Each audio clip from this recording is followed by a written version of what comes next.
Hello, everybody, and welcome back to Elite Dangerous. I hope everybody's week has been going well. Mine's been pretty decent.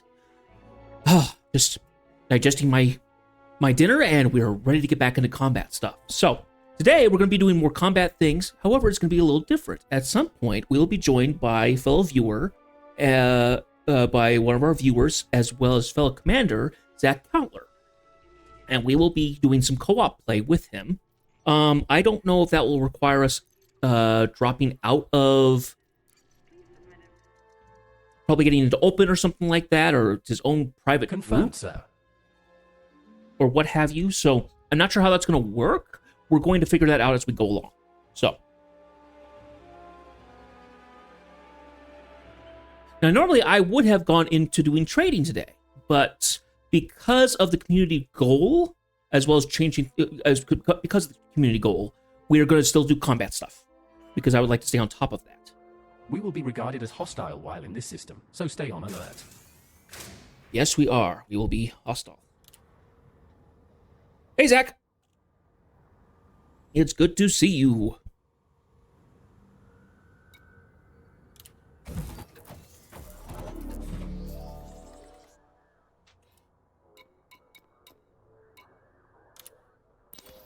Let me go to my advanced maintenance.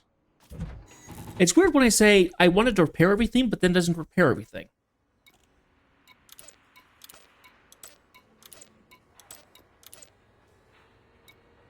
It's always odd.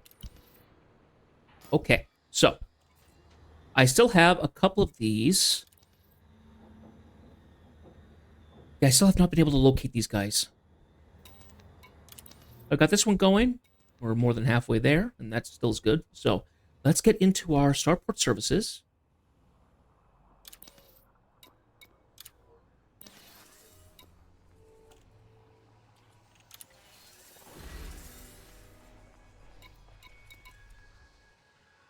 That one, they want you to kill 4.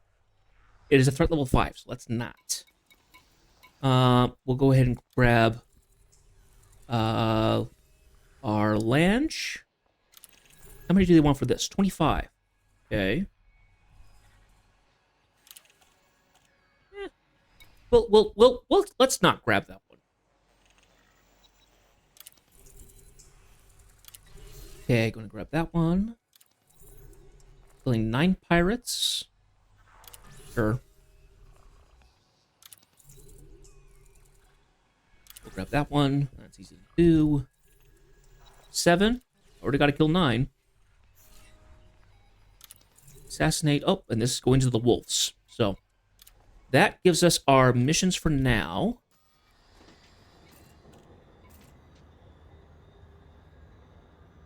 Okay.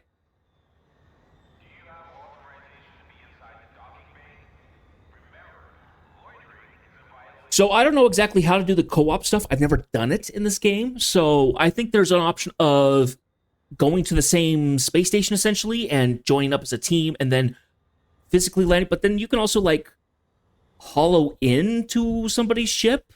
I don't know how that works.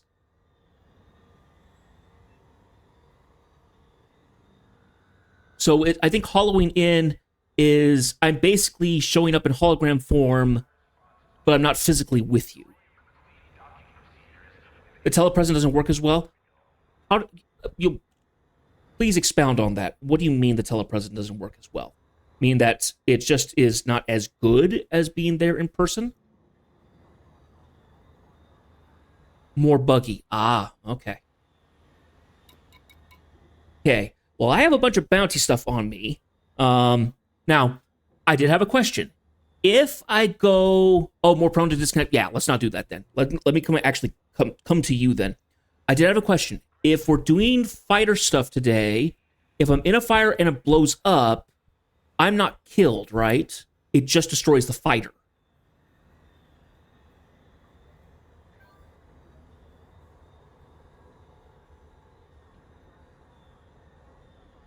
The fighters are a little bit more like a drone as opposed to an actual fighter that I'm bodily sitting in.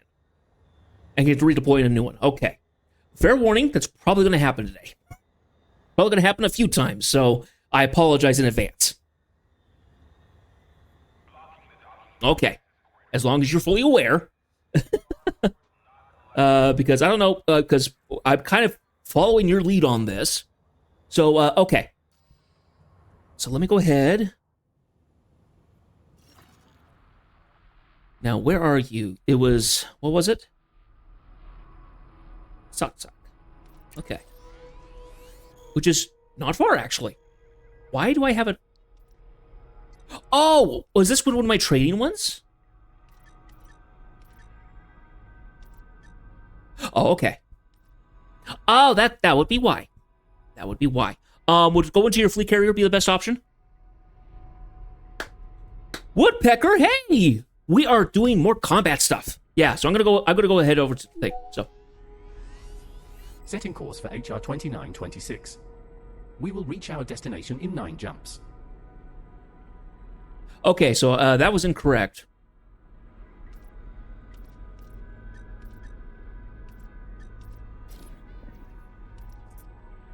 Well, that was weird because I thought.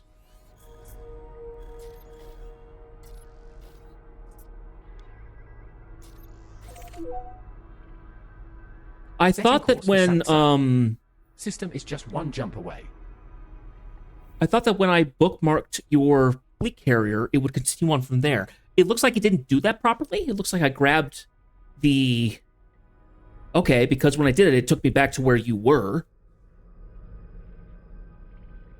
Yeah, well, so it shows me that I have a bodies. It says Stronghold Carrier, but it says back in HR. So I don't know if that's. That tells me that something's wrong.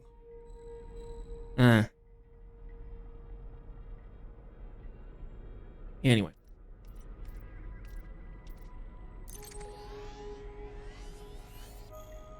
Anyway, okay, I booked up, and I'll go ahead and run over to your fleet carrier.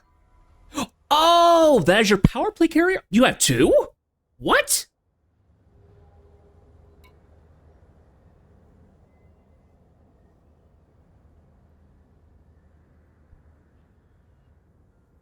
Oh! Oh, thank you. Gosh, I'm dumb. I'm very dumb. Okay, I think I need to do an edit then. Stronghold Carrier, I need to do a rename. Can I do a rename? I'm pretty sure I could.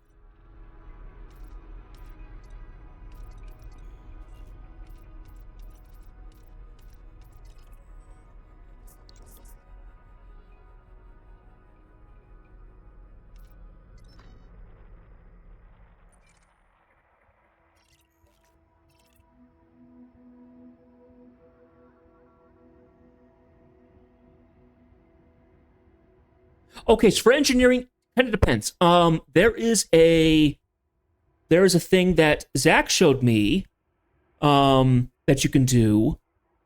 There is a commander post that somebody made. It is the signal. It's the high grade emissions, grade 5 material stuff. Crash anacondas for the raw mats.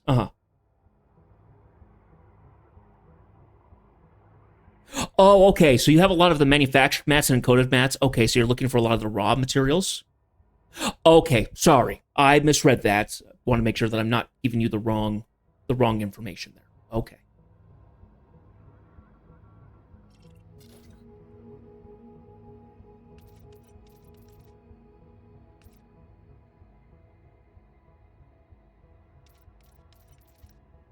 Okay, is there any way for me to rename this bookmark, or do I have to get rid of it? Do I have to delete it and make it fresh?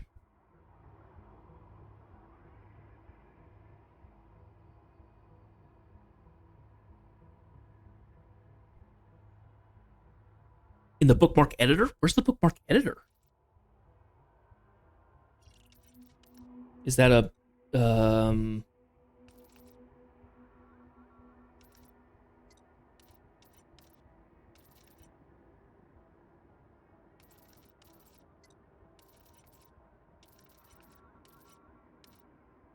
Galaxy map? Oh, okay.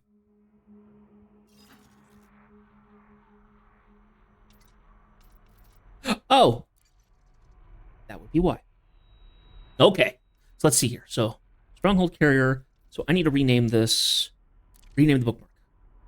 That'll help. I need to do this as Power Play Carrier. Or it could be Stronghold Carrier Power Play. Okay. Confirm. We then need to go to systems. It's this one, right?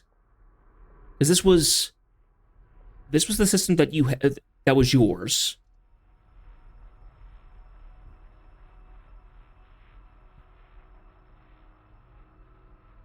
Zack Countler system.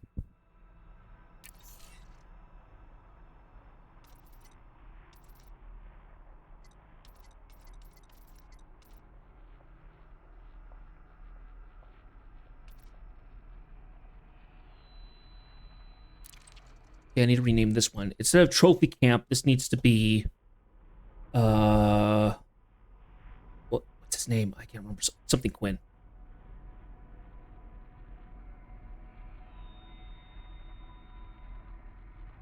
I hate when I don't remember things. Engineers.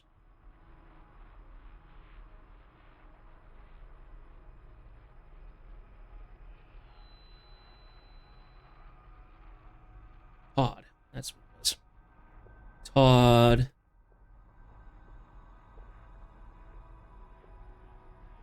Blaster. Quinn.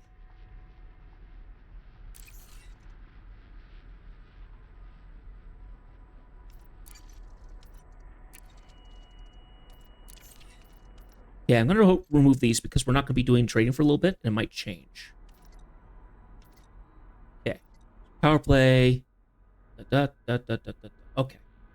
So. Okay. For all that. Sheesh.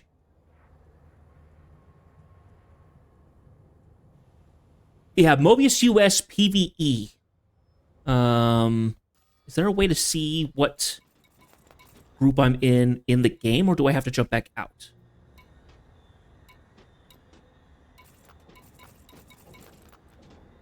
Welcome to the Lancers. Thank you for the follow, Woodpecker. I appreciate it. Always glad to have another person in.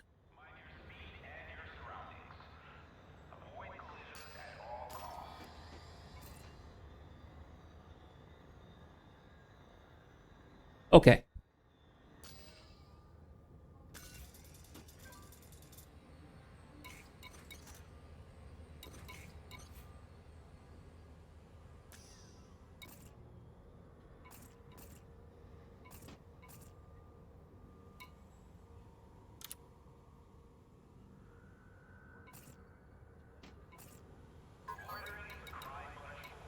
We have a team invite from Commander Zack Countler.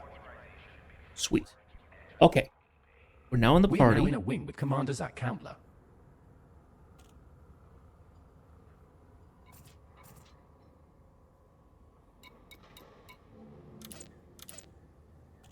Incoming hail. Oh. Engage the. Except the voice comms. We'll see if this is working.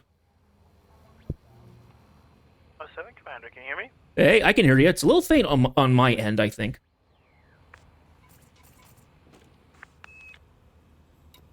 Try That's. that. Oh, that's better. That's better. How am I sounding? Am I sounding good? Very good. Fantastic. Oh, this is cool. It is indeed. So I've muted your stream, but I can still see your screen. Oh, okay.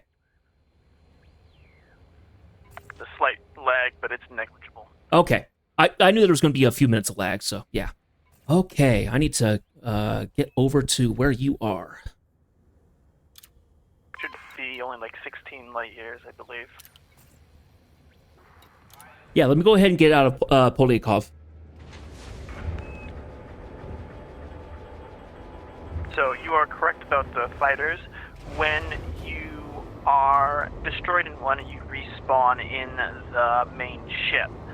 because I am running a Federal Corvette, there is inherently no danger to you because I'm going to low extraction zones, or sorry, not low extraction zones, low conflict zones. Right. I'm also going to be sharing a mission with you that I picked up earlier today for defeating the, basically, ships. Okay, and how do I see... go to the mission tab?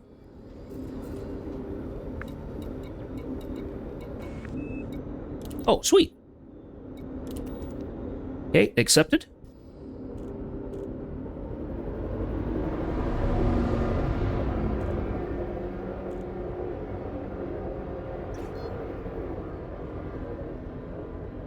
Yep, I'm running a chieftain.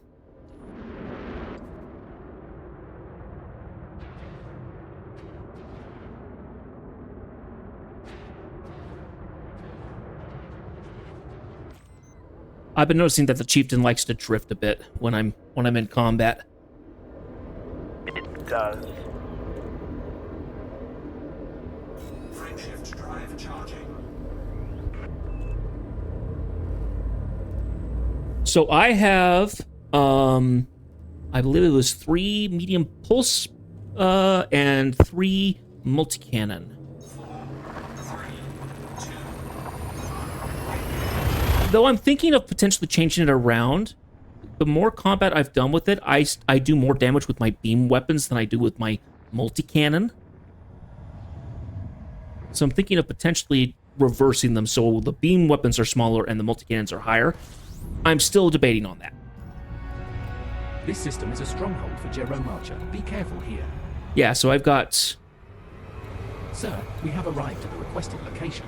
Yeah, so I have an F pulse laser, 2 3Es, and then the rest of them are all 1G multi-cannons. So we can make around 35.28 million credits scanning for species have there. the beam weapons, energy weapons be larger because they only consume energy and not ammunition, and shields regenerate. Uh-huh.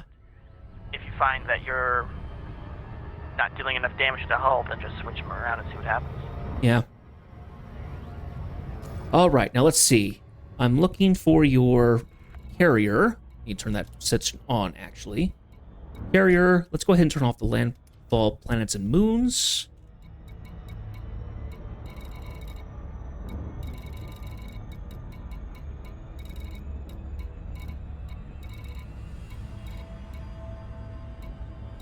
Ah, there we are.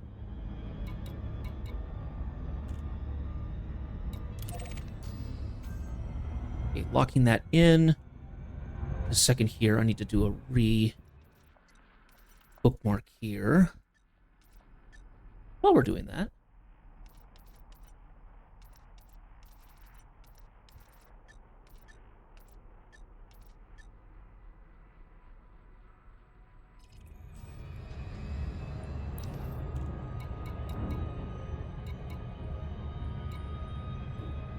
That's very odd. When I look up the bookmark for your fleet carrier, it shows that it's bookmarked, but I can't rename it. Very odd. Yeah, it doesn't show up in the star system.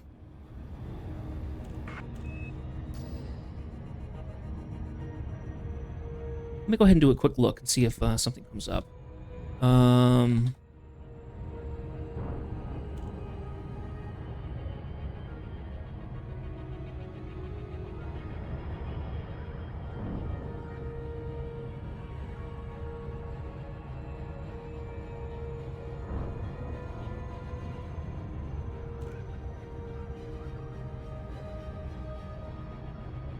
So tonight I'm running a Federal Corvette with all beams, so I don't have to worry about ammunition.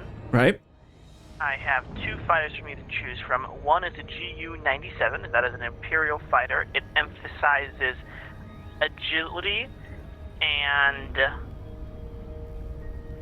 basically sacrifices speed and hard points as a result. Right. The F-56 Condor is all around fast, agile, and heavily armored, but doesn't have the same agility as the GU. Hmm. Both of them are currently have fixed beam lasers. Okay. So if you want to try something different, we can go to the starport and swap them out. Something different. I'm good with either one. We'll try both of them. Okay, I know this is a weird question, but a couple times when I've seen the Burr Pit videos, sometimes he's shown a fighter that looks like something more out of Star Wars. It's got 3 tri-points, kind of a triangle diamond shape. It looks more like a... Sorry, say it again? It's the Trident. Oh, the Trident? Ah, okay. It is a Guardian unlocked fighter that I happen to have in my hangar unlocked. Yeah, I was curious more than anything else. We can go with what you have so far. I have no problem with that, so...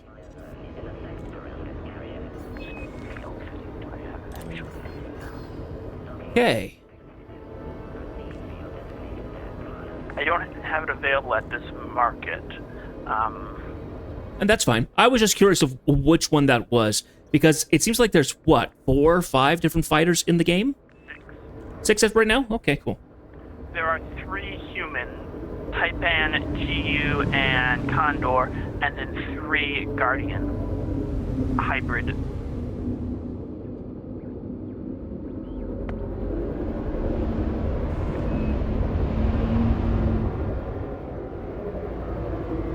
Are.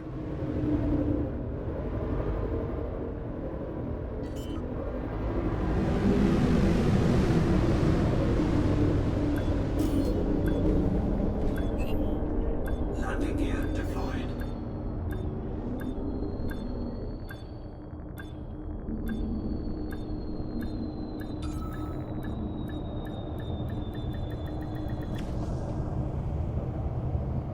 Okay.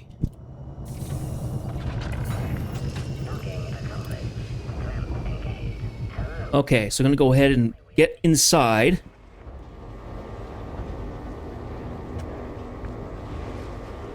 You'll be essentially invulnerable in my Federal Corvette tonight. It has like 3,000 shield and 5,000 armor before you take resistances into effect.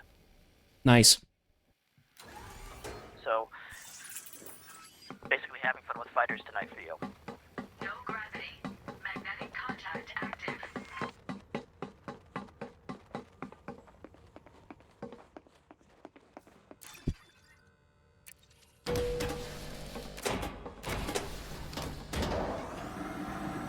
Okay, so I've gotten out and have gotten to the concourse.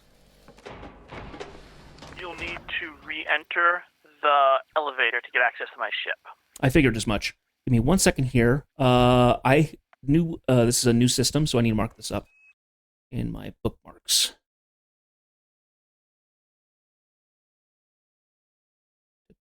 Here we are. Also, since visited. Exploration. Wunderbar. Okay. Now, enter. Now, it says just my ship. I would assume that you'll show up when you've landed? I'm landed. I've been landed. Is it a different lift? Yeah. I did just say wunderbar. Yes. No, I'm not German. My dad speaks a little German. But, yeah, it's only showing go to my hangar. Everything. So I'm actually the U.S. I'm a American born and bred. As far as I'm aware, I don't have German roots. I believe I have Celtic and Swiss roots, but I've known some people who speak German, so I've picked up the odd word.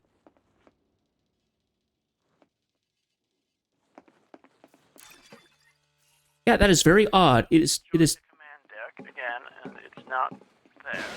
Let me leave and come back real quick. Launch and then land again. Tricked instance.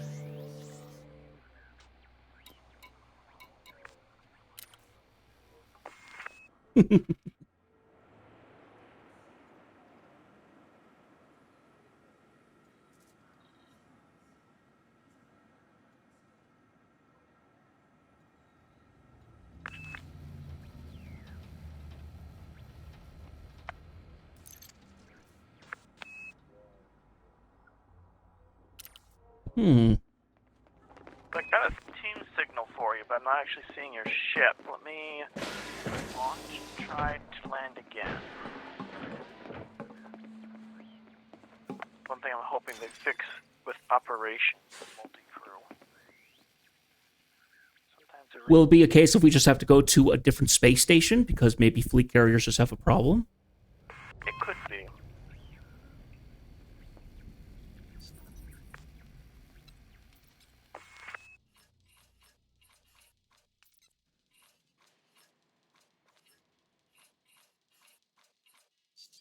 Hmm.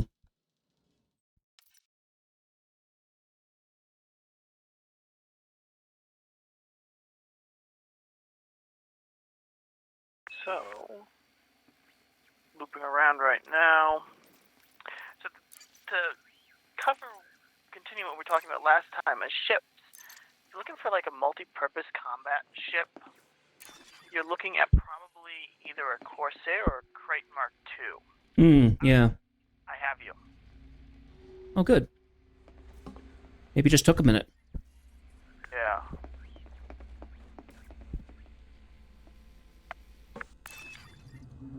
Ah, there it is. Crate is that it has a fighter bay. Okay. Well, the thing is, I don't know how much, because solo-wise, I wouldn't have a whole lot of use for fighters. Well, you can always hire an NPC, but you have to pay them money and experience. Yeah. That's a bit of a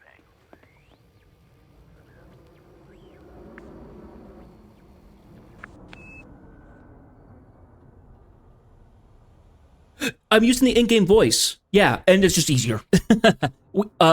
Zach and I aren't friends on Discord, so we could be using that, but as far as I'm aware, the in-game voice option is actually really nice. It is. It helps streamline it, and it's a lot more immersive. It won't have to have 3 different tabs open to make it work. Right, yeah. Ooh, cool. You can actually see me docking. Yeah, I can actually see and then it actually will have the, That is cool. and then when it actually sets up and is done, it actually will lower this gangplank, I think. Mind the gap. Mind the gap. So I can't launch right now because you're in the bay. Because I'm in the bay, Yeah, it's actually grayed out. I actually just want to take a look at this. Wow, this is a big ship. It's a big, big ship. My goodness. Okay, let's see here. Let's have a look-see here. Is there a seat that would kind of keep me... Available. Makes no difference. They're just different positions in the cockpit. Will I be able to change positions in the cockpit, or... Once you've boarded, no. Okay. But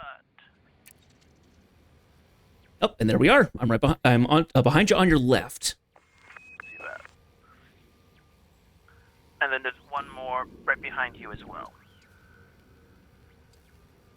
Oh, okay. This is an interesting setup. So there's kind of a... The way it's set up is... Okay, there you are. I'm seeing you in camera. Okay. So it looks like it's more like you have a... Yeah, that's an interesting setup. It's set so that it looks like seat 2 is potentially like... Almost looks kind of like the communications seat. Huh.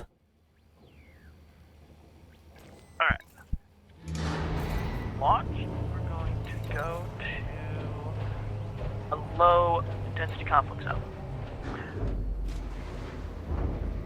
So you're going to have to enter your role.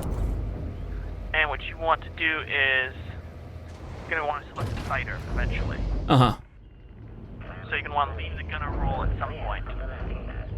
Because I don't have anything that is Landing gear retracted. gunner available. I only have gimbaled and fixed weapons. So Fair enough. the advantage of a gunner would be using turrets to help guide them. Nice. So your pilot would be flying, and then your gunner would be in defensive maneuvers, basically. Yeah. Are you able to turn up your mic some more? It's getting drowned out a little bit by the... Or am I able to do some audio checks on my side? Yeah, you're good. Hold on. How's that? Better. Player voice comms volume. I can also raise that. No. Yeah, that's even better. Fantastic. All right. So Woodpecker's asking how many hours you have in the game. I just checked actually this week. I have 2,800 hours now. 2,800 hours. Woo! Yeah, playing since 2020.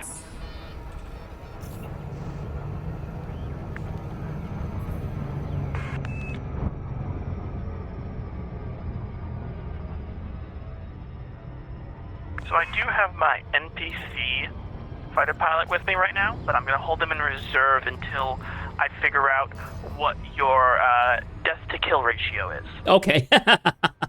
My KDI. Yeah, because I have two fighters. Once one is destroyed, it takes a while to redeploy one, so it's not instant. So I'm going to be just holding them in reserve, so you have the option to use. As soon as you die, you can hop into your other fighter and go with that. Yeah, I'll kind of need to see what they look like in game. That's the one thing that I haven't seen are the... Docking them can be a little tricky, I will admit that. Yeah, don't you have to like aim? Don't you have to like aim for the shoot essentially? Yes. Because I do remember that bit. Only 200 hours, Woodpecker. That is a lot of. That's not a lot of time in the game this big. Remember, this game is like over a decade old, so there's tons of stuff. Yeah, it's massive. It's an ocean wide. And disengage. Alright, let's drop successfully. Alright, deploying a fighter now would probably be a good idea. Alright. Get started. So the first one is the more agile. Correct, but slower and those heavily armored. So if it's more of a glass cannon. Okay. I think I might want to go for the Condor and have a little bit more security. Fighter deployed. Okay, let me pop out. Okay, this is cool. Oh! Oh, this thing looks cool. It's got the red lights glowing off it and stuff. As well. Oh, it looks like a Star Wars fighter. Alright, so we're gonna fight for Turnus labor. Is that a player? No, it's not. I went to a low conflict zone. Yes, I did. Okay, so do we have to do anything? For targets, anyone you want to go for. The idea is we're trying to go for kill volume, not for kill density. All right. So We are in a private server, Woodpecker. It is called Movius USA PvE. If I remember correctly, I had to apply to actually go into the private server. that is correct. Because they were very specific in, we don't want someone coming in here and griefing. They don't allow, I should mention, they don't allow any conflict between players, so no piracy, anything like that, that's all off limits. Yeah. You will get banned for that.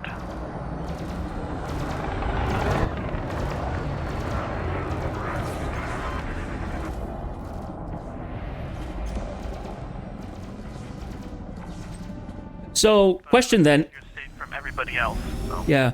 So, question then.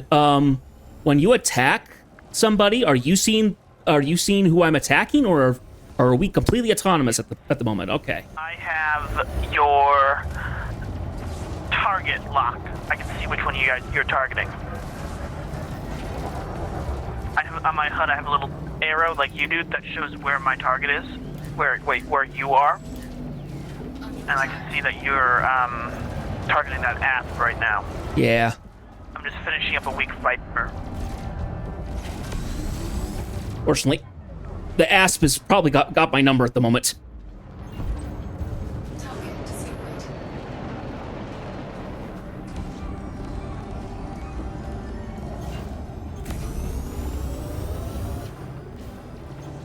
How many lasers have you got attached to that thing? Oh. I have 7 lasers. They're all beams. They're all engineered for efficiency so they don't wear down my power distributor. The 2 huge beams have thermal vent on them, so I dump heat. Mm-hmm. The smaller ones do not. They have efficiency instead. I can fire without worrying about ammo.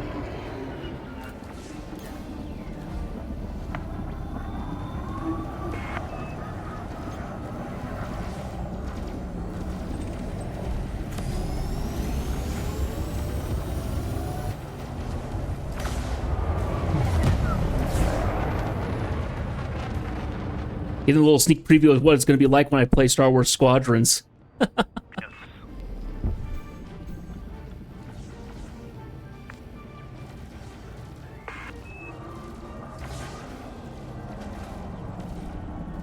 This guy is engineered to go up against in high conflict zones and win. So this is kind of Overkill. It's overkill, but yeah. It's the easiest way to get the kills in for the CG missions. So bring overwhelming firepower.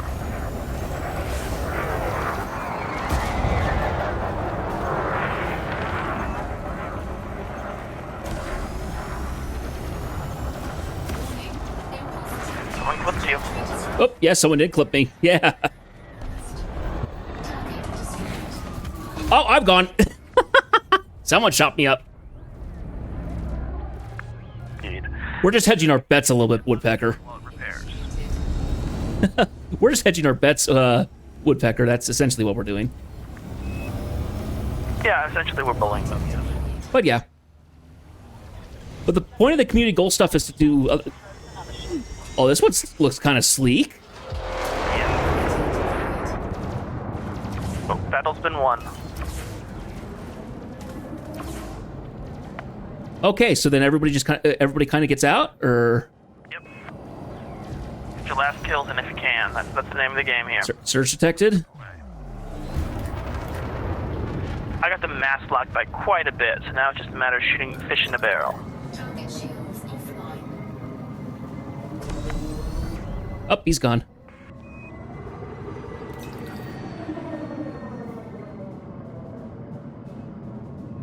What do you mean specifically, Woodpecker? How long are we going to be playing this mode? Gotcha.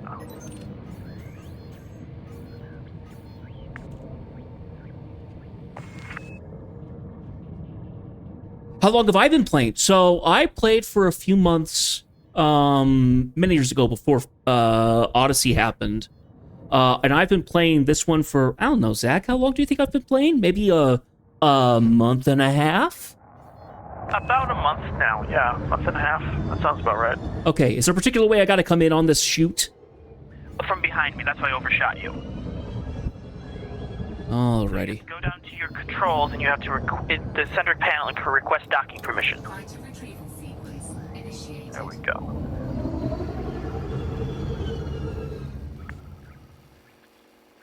Then I'm just gonna I've got the light on me. Oh my gosh! Oh, this thing's cool! It is. Oh my word. Wings actually pull in when you dock. Oh my gosh.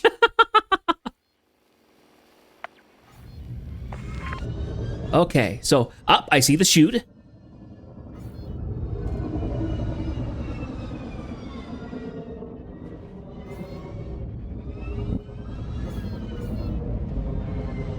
Up. Man, this thing's really, really agile. Go right like that. Oh, it's got you now. Yep. And the signal's lost. Well, the fixed lasers didn't seem too bad. Just showed me when I was kind of on target, and then I could pull it. Yep. Alright, with that retracted, Frameshift drive. we're gonna get jumping. We're gonna just loop around and do this guy again.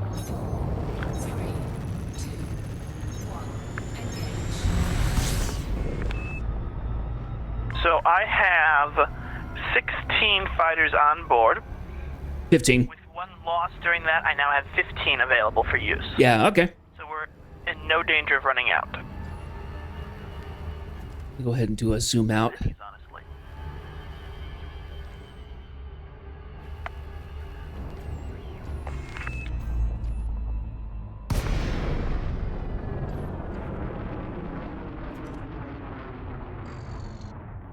Does have a nice skin.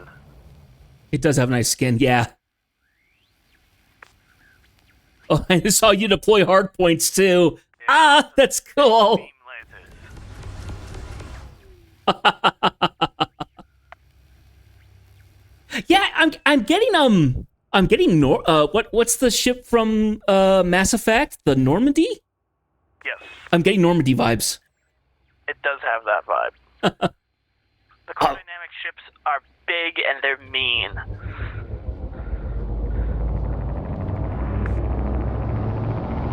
So out of all of the ships that you can play in the game, minus the fleet carrier, what do you think is the biggest ship in terms of size? Do you think that's the Panther? I think the Panther Clipper is the largest, I think, right now. Oh, yes, let's go. Federal Corvette. All right. Yes, it is. I want to say it's the Panther Clipper being the largest right now. The difference is that it is also a very big ship because they're three-dimensional. Yeah. So some are longer, some are wider. I think overall the Panther's the biggest.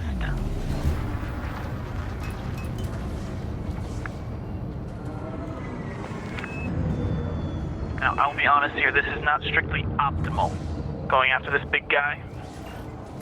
But at the same time, I can't resist.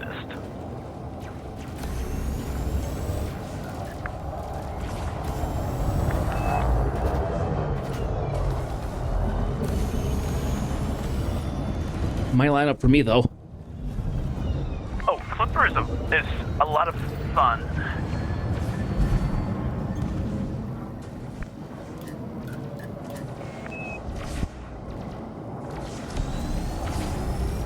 I use mine for map gathering. It is a little outdated now, I will admit.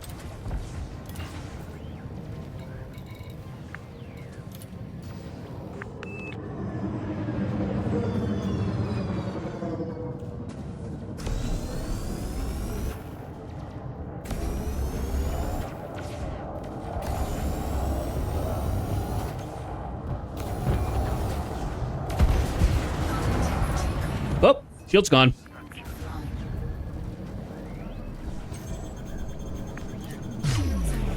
Who's going for you?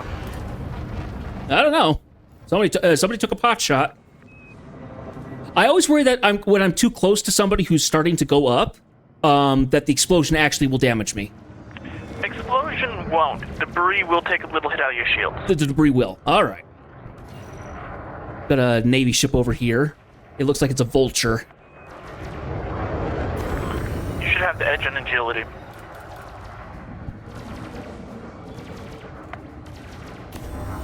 So is this how fixed weapons work? That they have cursors for the hard points that will line up when you're close enough? Yes. Okay. Very, very, very minor. But very minor. Okay, because it seems like they're fairly big for this fighter. Ah! Or is that gimbaled? I thought I put fixed on it. Maybe I put gimbaled. I can't remember. Can I see what I have on this thing? That's gimbaled. Oh, are they gimbaled? Ah. Thought I had fixed. It doesn't matter.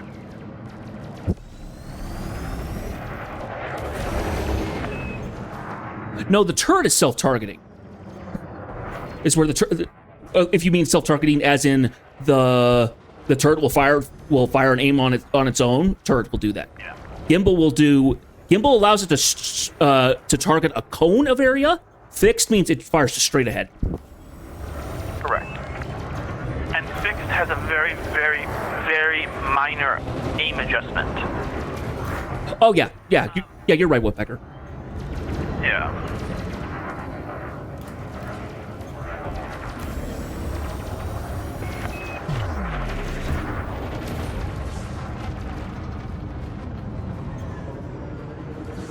Yeah, today while I was hunting stuff, I ran into some situations where it was, you jump into, I think it was like weapons fire or something like that. You jump into it and there's one lone pirate. As soon as you start attacking them, 6 more jump in. Yep. It's kind of an ambush thing. It's always a pain. Luckily, I survived all of them, but it was like, oh gosh, because you're fighting an anaconda, because it was an anaconda, and then I'm having to deal with, you know, a bunch of smaller ones that jump in, a lot of... Target destroyed. Taking out anaconda in a chieftain is impressive, especially without an engineering. Yeah. But they might be low, but they might be low-end anacondas and stuff like that, so... Still, it's a large, heavily armored ship. It is a large ship, yeah. Let's see, what have we got? Anacondas have the highest hull armor in game. Yeah.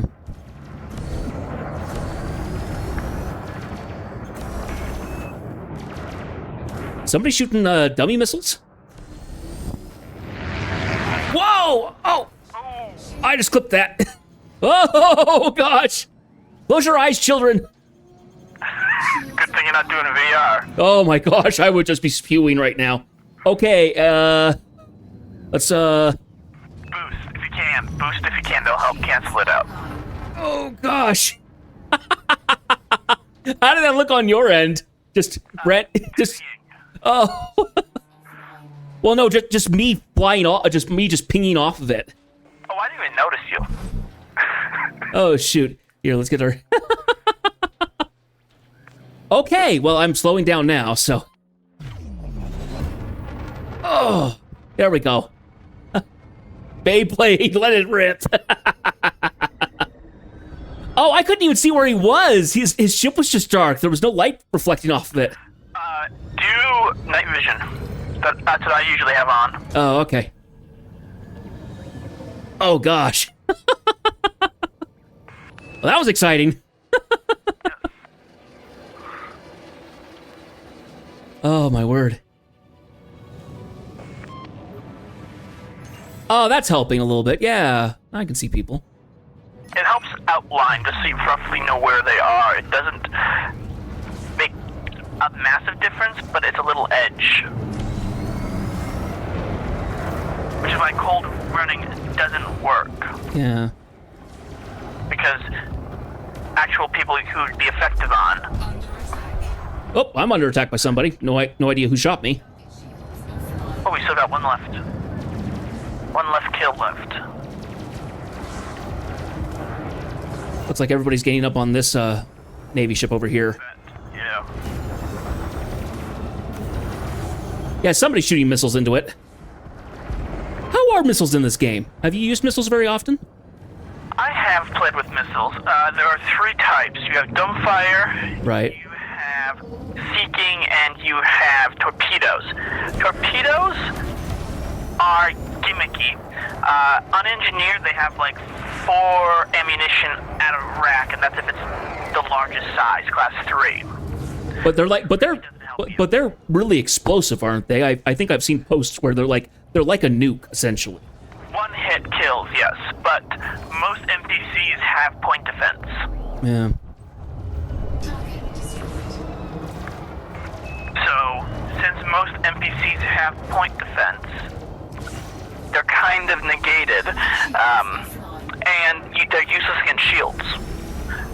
So you have to get the shields down, then launch it, and since any prolonged engagement, let's say bounty hunting session, you have 4 hits, which means if it takes, 1 gets shot down, 2 gets shot down, you're left with no ammunition to destroy it, and then you're out of ammunition.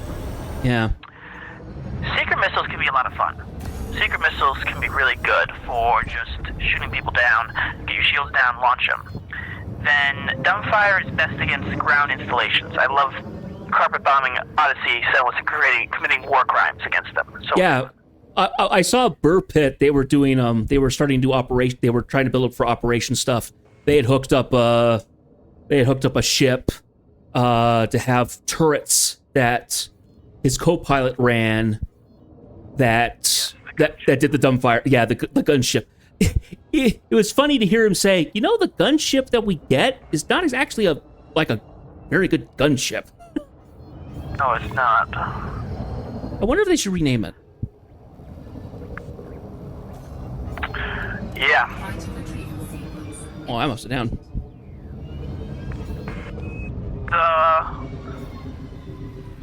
Fighter docking sequence initiated. There we go. One other thing. So seeker missiles, there is a subset known as Packhound seeker missiles. They're a power play reward.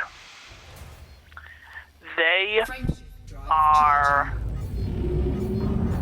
really, really, really fun. So instead of firing one missile, they fire 4.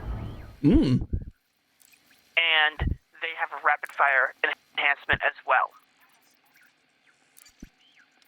So when you are using them, you just basically spam them and they shred your target.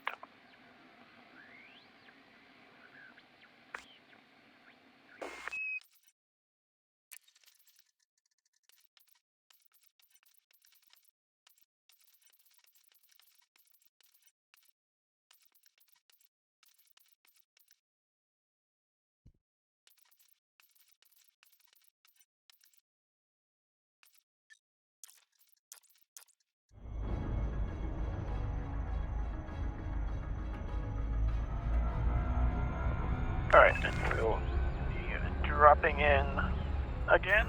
It's a little annoying playing with my HOTAS because you're supposed to have there's a software you can use with it, and what the software is supposed to do is it's supposed to combine both the stick and the throttle into one controller.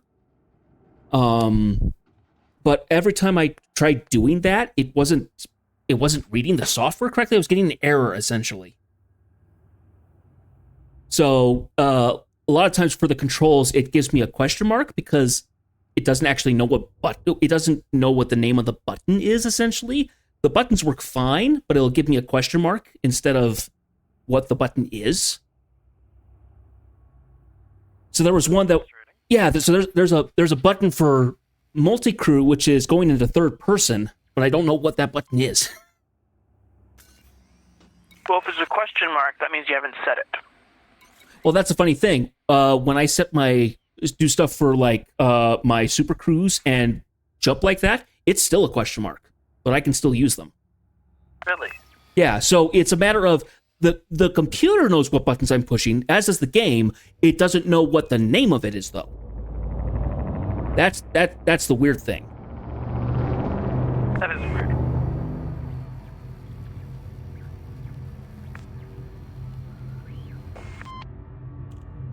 So I don't bother running the software that's supposed to run this. I think it's called Thunder or something. I don't know. All right.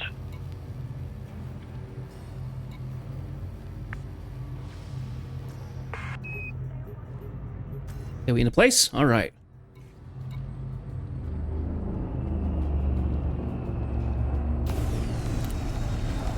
Fighter deployed.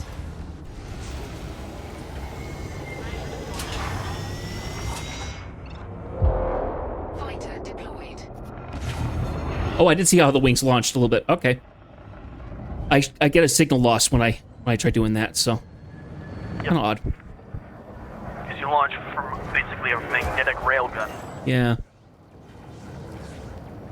So, what I usually use my fighter for when I have my MPC out is blind spot control.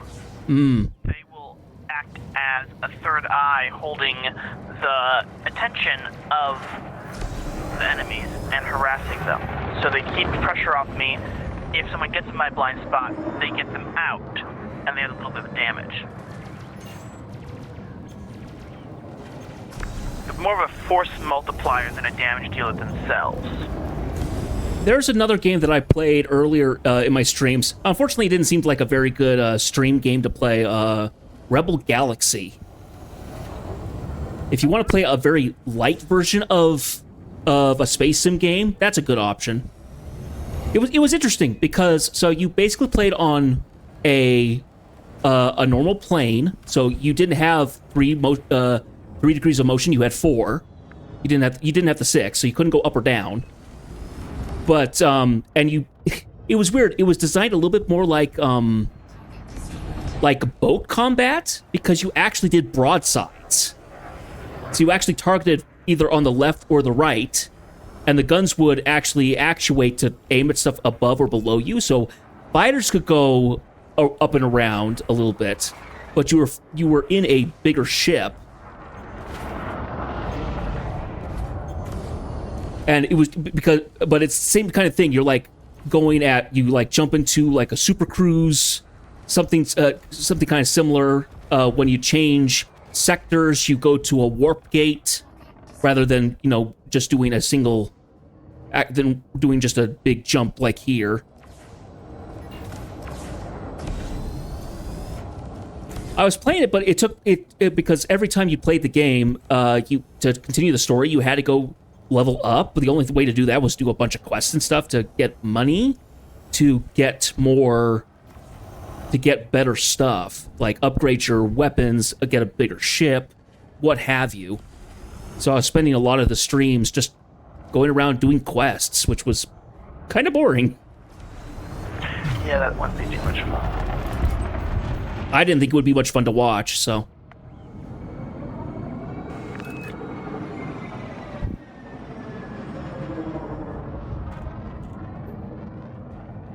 You're much faster than me right now. I only boosted like 300. Yeah, if I pull full engines on, I'm going 300. No boost. Yeah. Rather insane. Federal Corvette's not a very fast ship compared to some of the medium speed demons.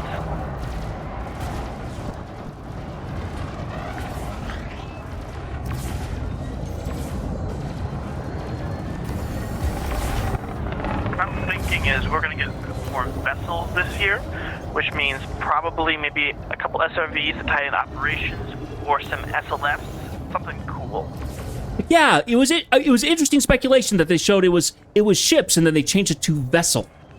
And that's the only change they did. They didn't do a UI overhaul. They didn't do a design overhaul. All they changed was that word.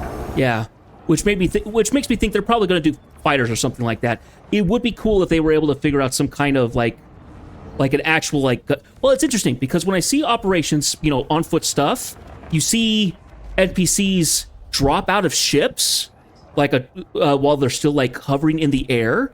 We can't do that as players. We have to land. We have to land. So I wonder if they're going to try and rework that for operations. That a drop, that would be awesome.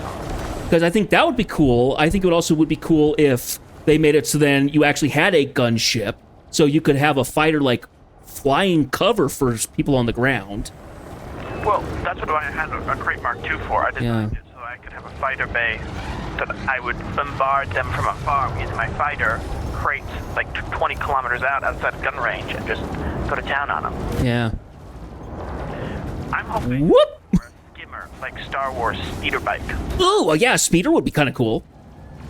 So you don't have to worry about bumps on the ground anymore. Take a little book out of Helldivers 2 and have a SRV kind of thing with a gunner on the back. I mean, that's basically what the Scorpion is now. That's essentially what Scorpion is. Seats for a gunner. Oh, is it actually a 2-person seat for the Scorpion? I haven't looked at the Scorpion. Yep. It has two seats. It has plasma, basically plasma minigun that spins up the more you fire it. So the longer you fire, the more accurate and faster it fires. And it also has dumbfire / seeking missiles. You can alternate modes. And it has a second seat, so you have a driver and a gunner. Oh, that's cool. You can operate both, but the option is there. Designed to have a second person. Well, that's neat. Yeah.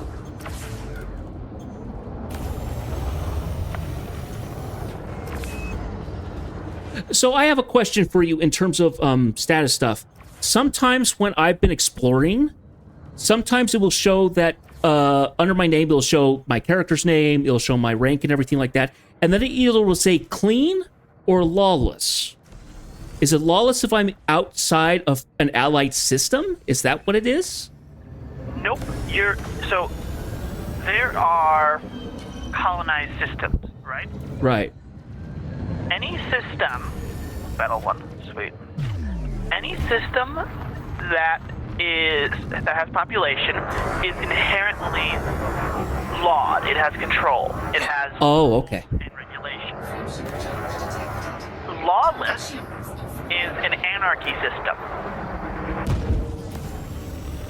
So you have a system that has no rules or regulations because it's an anarchy. Oh, this one's really close. He's getting a jump though. 7K away from me. I think he's shooting back at me. I think that's what's happening. He's turned around and he's trying to pop me.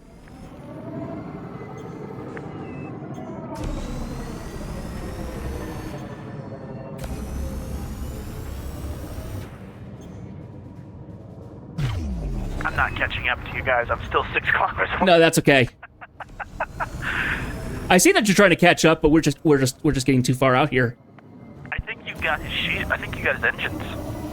Oh, I might have got his engines. I'm blind firing at him, but yeah, he's turned around. He's actually taking pot shots. They're whizzing past my canopy.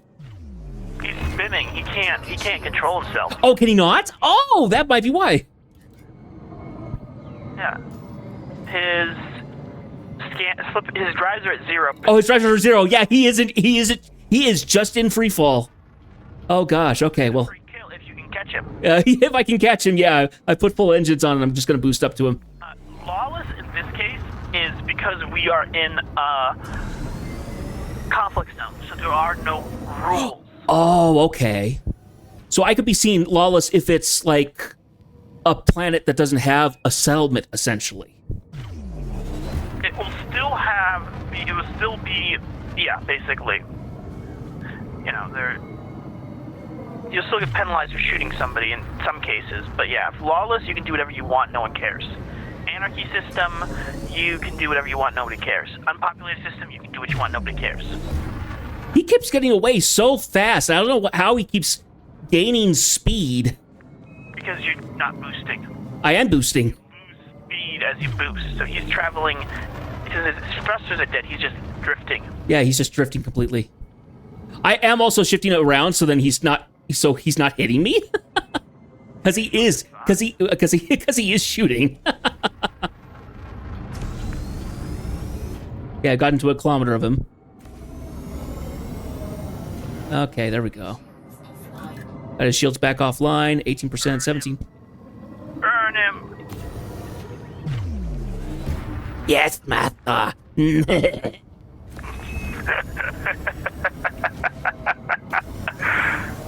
No, I swear he's taking shots at me. I hate that. I hate that so much. But yeah, he is just adrift in space. He is just doing a slow... You could target his weapons. He is so close. Oh, let's see. Yeah, he's got a burst cannon. Yeah, his burst cannon is... His burst laser's really close.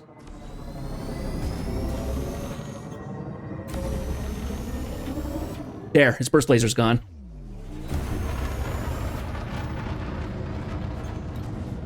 The other one's, but he's got a cannon going around somewhere. And a railgun. Yeah. There he goes. Boom! All right. So, SLFs have a range of 30 kilometers from the main ship. Past that, they explode. Ah. Which is why I kept trying to keep pace with you guys. Yes. I can imagine. And I still was losing ground.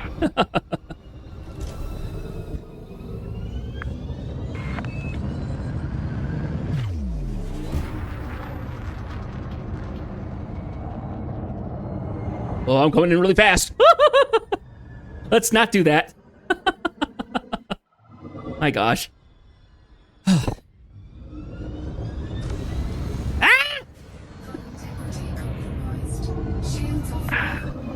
Yeah, I took out my lasers and you knocked 13% off. I know. That's just from a second of firing. The beam lasers engine. I originally built this to be all fixed, Uh-huh. but then I discovered that it was horrible. I can imagine. Because you are... Because you're flying a boat, and the boat is not easy to turn around. Yes, indeed.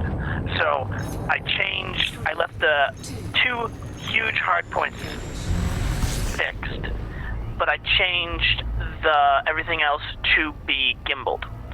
So it's not optimal for damage output or power consumption, but I can actually hit stuff now. Yeah, no point in the power doesn't matter if you can't hit anything. Exactly.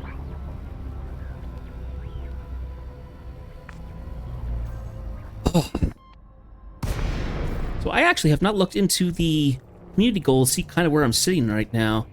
Let me see. I am still in top 50. I've actually nearly broken the top 25. According to... Well, no. Because it says tiers. So marked tier 1, 2, and 3. Is that the... For the CG as a whole. Oh, okay. So yeah, don't look at that. Yeah, I'm still in the top 50. Yeah. Top 25 is 72 million credits. Yeah. Top 75 is 5 mil, and top 50 is 23, according to Nara. Yeah. So, because we're going to be getting a fast scanning, kill scan thing, is it going to be better than the engineered version? Or can you get an engineered version? Well, that's the thing. This is engineered. It's pre-engineered. It's got double engineering on it. It's got long range and a fast scan. So you can scan targets from 5 kilometers out and then scan them in like 2 seconds. Not really 2 seconds, but it's really fast, like 3-4 seconds. So you're 5 kilometers out, you scan them in like 3 seconds, and you can just know what you want to target.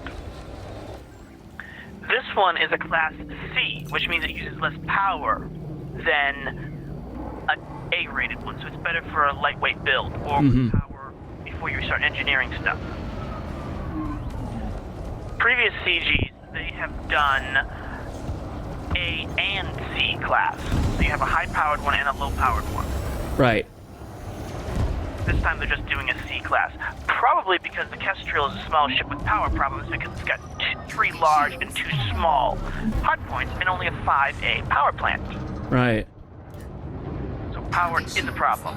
Well, I was curious about that because the last community goal, Burpit did a video on it, how it was a pre-engineered cargo rack, I think, that actually had more capacity than anything currently available in the game. Correct. So I wasn't sure if the community goals kind of did that. It's like if you participate in this, you'll get something that you really can't get in game, or what? So typically their rewards are, if they give you a reward, like a module, it's going to be one that's not available in game. So yes, you can engineer your kill warrant scanner to have fast scan. But you can't have the long range. To have long range. You cannot do it for both. So from what I've been understanding in terms of the engineering and stuff, you have stock, you have engineered, you have pre-engineered, which is even better. So pre-engineered, you buy 2 options. One, you get it from a CG, which means it's very rare, niche. That's the best, basically. Right. Pre-engineered, the second one, you can get those from a tech broker, where you pay a lot of materials to them. They will give you one. There is an SCO drive that's pre-engineered that has long range and fast charge. Okay. Now, long range increases range. Fast charge increases your boot time when it's off, and slightly increases. Ooh. Nope, I just went up. I got too close to that type heavy. Fighter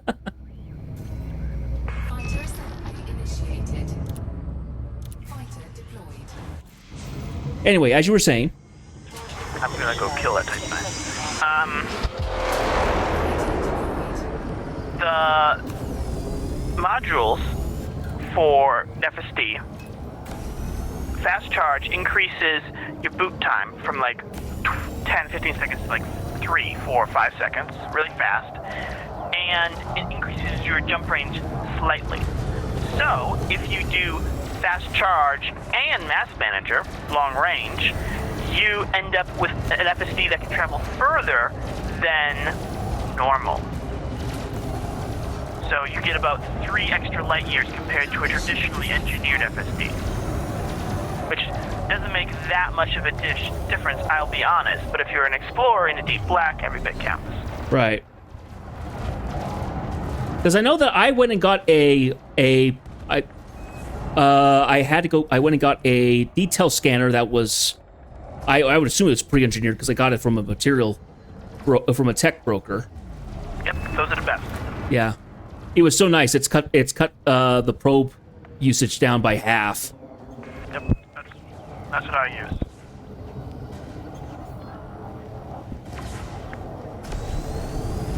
So the Type 9 right now... Yeah, T-bone him, T-bone him. Trade ship, that's all it is. It's not a combat ship, it's a trade ship. Yeah. The Type 10 is a combat ship. Specifically, it's an AX combat ship. It's designed to go up against Thargoids. Right. Support ship, mothership. It can be very dangerous if you have built it correctly.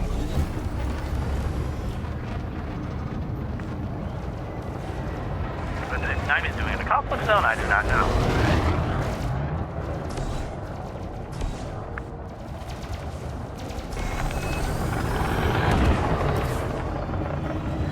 This is fun flying around in this zippy little craft.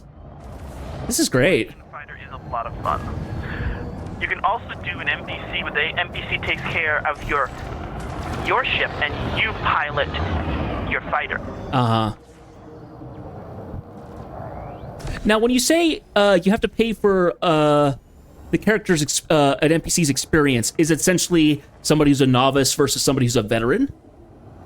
So you're paying more. Okay. So if you get them at harmless, at helpless, right? They're harmless. They can't do any damage. They're helpless. Their rank literally is helpless. They take 2% of your money, and all credits you earn. Doesn't matter if they're in the ship, active, not, whatever source of income. 2%. Okay. Off the top. Doesn't matter if they're active or not. They just take it. Yeah. It's a point of contention, but it is what it is. Right. They also take 50% of all your XP. Okay? Every time that they rank up, they take another 2% of your money. Gotcha. Okay? So when they're elite, if you got them at harmless, they're going to take 10% of your credits off the top. And then once they max out, they stop taking your combat rank XP anymore. And then it all goes to you. Okay? They're not recommended to do for new players or players who don't focus on combat, because they just steal your resources and don't provide a tangible benefit if you're not actively using them, right? Right. I've had one for quite some time now. I've got them from harmless to elite, and I've paid them 4.6 billion credits. So, they will take all your credits and do nothing most of the time.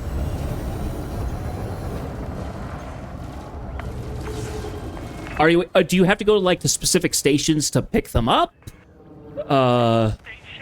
Any large station like a Coriolis, Orbis, Acellus, any of those, they will have a crew lounge there. You can hire them. They also have descriptions. So what I did was I went out and I found one that was harmless that had a good story that I liked. Okay.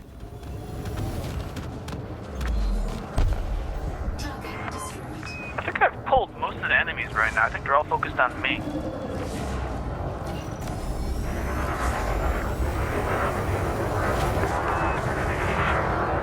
Which is a good thing. Let's see if I can stick behind this Cobra Mark III. Nope, he's taking pot. Nope.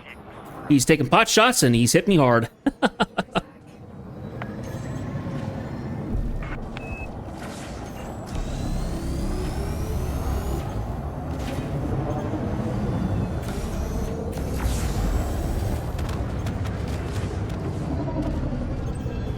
Target destroyed.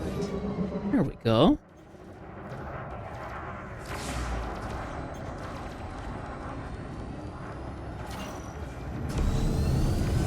Yeah, the fighters are very flimsy, but they're so much fun.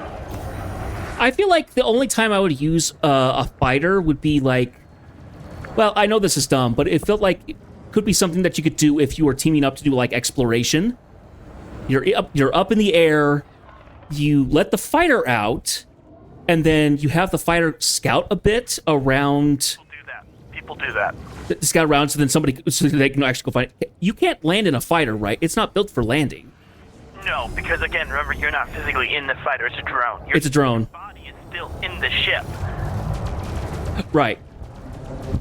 You're just using the telepresence communication. That's why, you know, lore-wise, you can only travel 30 kilometers away because any further the signal degrades and you risk of hacking and whatnot. Right. Practical reasons is it can't render that far. You know, they don't want to be able to go hundreds of kilometers and you have to dock. It's a mess. But 30 kilometers is the reason. Would be really nice to have something a little smaller and nippier available to me. Sometimes when I go after fungoida and stuff like that, it could be really annoying trying to even get to a landing position after I spent maybe an hour, I think, trying to find a fungoida I hadn't found yet.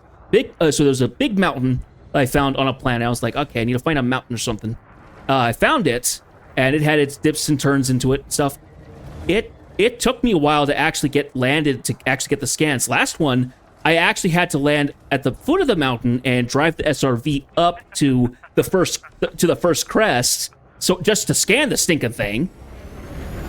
I would have given up after like 10 minutes on it. Well, if it's... this is just kind of filling out the codex and stuff. Once I get all the fungoida, I probably won't go after fungoida unless it's like a good price. Because fungoida are just annoying to try and get to. They're always in rocky areas. Yes. Target destroyed.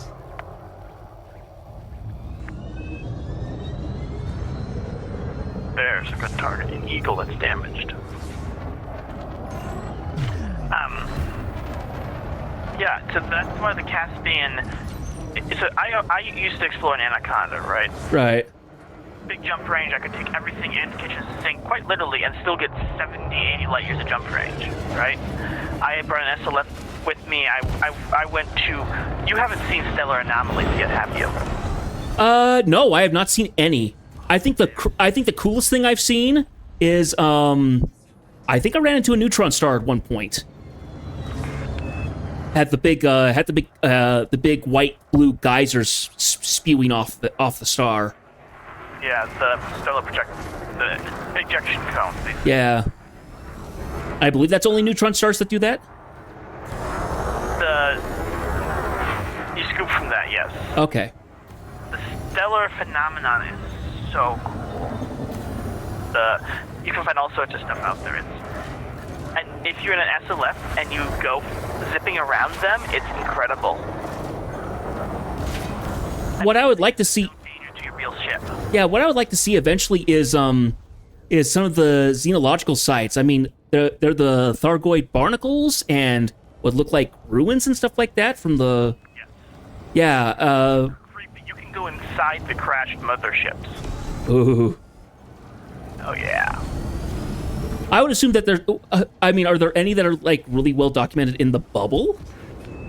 For stellar stuff? Okay. Maybe I need to do that one of these times in a stream. So, like, let's go find some kind of stellar anomaly or something like that and go searching. So, right now, we are in a conflict zone, and the bars are bugged. They're not moving. Which is good for us, because that means we can farm kills, and we only have one left before we complete this mission. Right.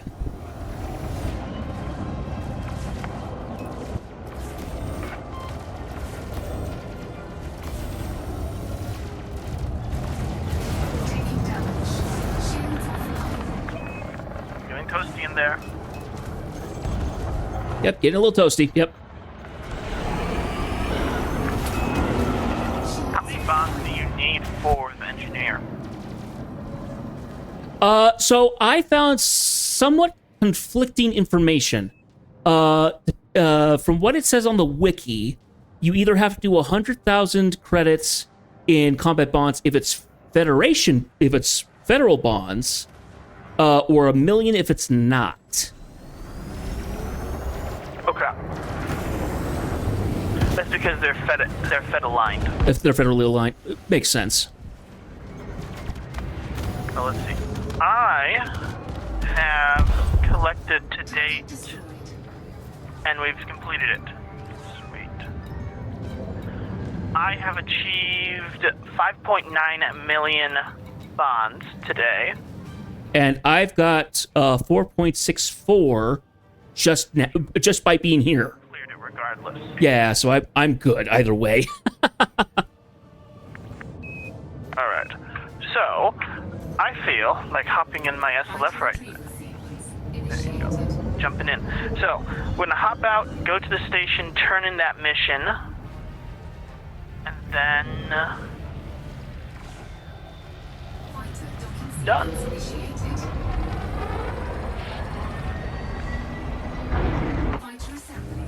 Okay. Docked. Sweet. Someone's mass locking me. Who's that? Probably another vet. Yeah.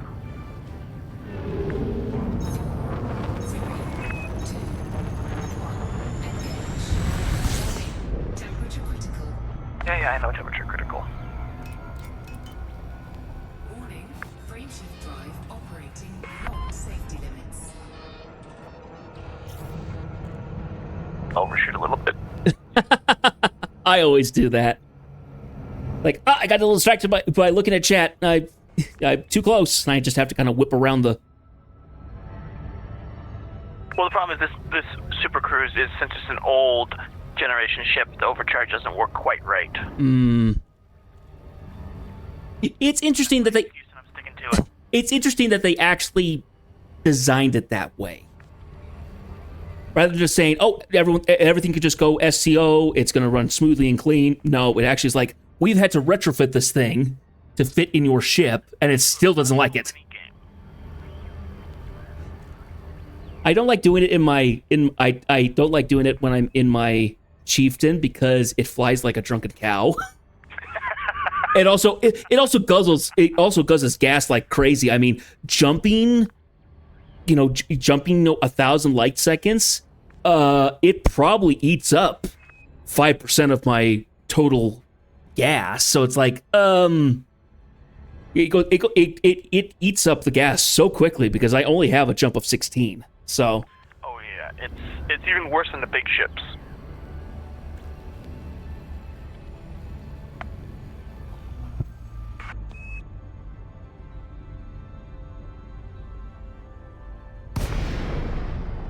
Oh, that was weird.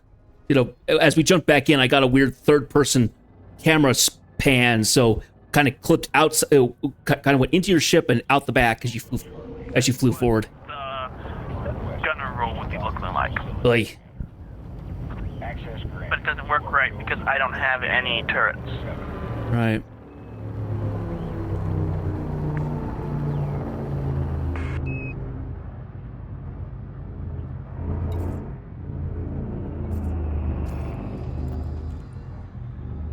Scan detected.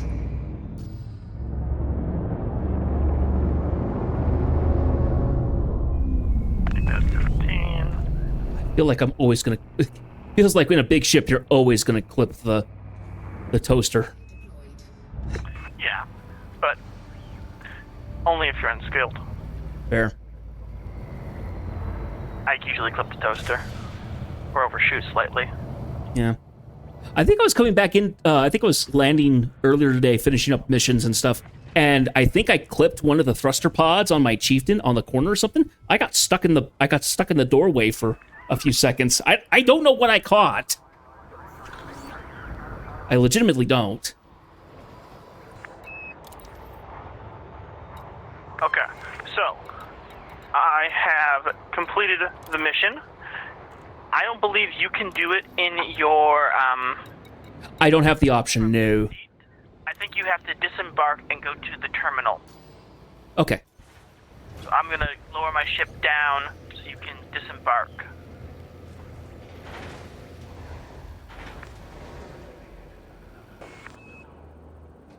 So another thing that I haven't tried is the interstellar is it the taxiing service or something? You can Apex Interstellar. Yeah. How does that work exactly? Is it literally just I want to go here, you pay a credit amount and they just fly you there? Yep, that easy. It's not like a loading screen. It's like you actually get into a ship and then Yes, you get into a ship and you literally fly. huh. The caveat is there's no Super Cruise boost with Apex Interstellar. Oh, gross. So it's longer than flying yourself. But if you wanted to, say, get from point A to point B and you wanted to go run off and do something while you're transferring, yeah, it works great. It does cost some credits, and it's limited to, like, I want to say 75 light years a trip. Hmm.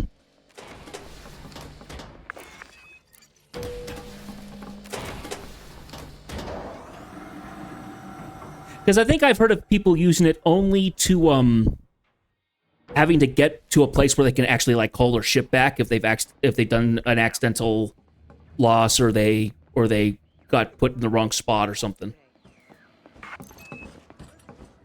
It's nice. It gives a lot more versatility.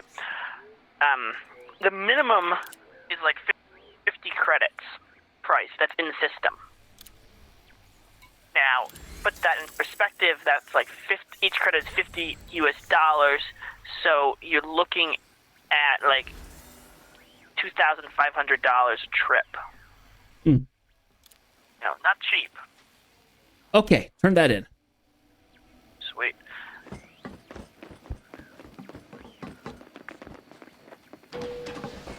Get you back to my carrier so you can get to your chieftain.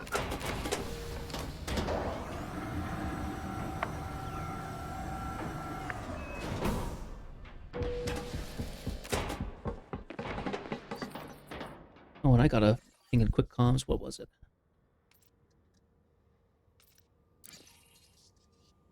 Ah, okay. Ooh, you got a promotion. Yeah, it's a recruit by the look of it. Very nice. It's a big ship. It's a lot of distance to cover. Oh my freaking heck. I thought it was bad enough running away from like Chieftain. My gosh. Doesn't help that it's right at the front. No, it does not help.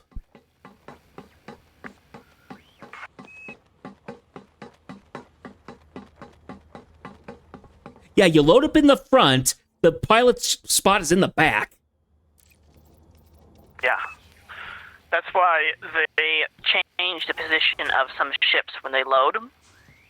Like, some ships are better for that because they load in front or back. So, you know, if you're going to do a lot of on-foot stuff, that's what the ones you use because you know that. Yeah. The Imperial Courier is a sweet little ship for doing on-foot Odyssey stuff. It looks amazing, handles like a dream. Mm-hmm. And it is a really good ship, but it's rank locked, and it has limited internals because it's a small ship. Right. And boosting! Oh! I was gonna say, you clipped the bottom. I always clip the bottom. It's a big ship. I got shields. That's what they're for.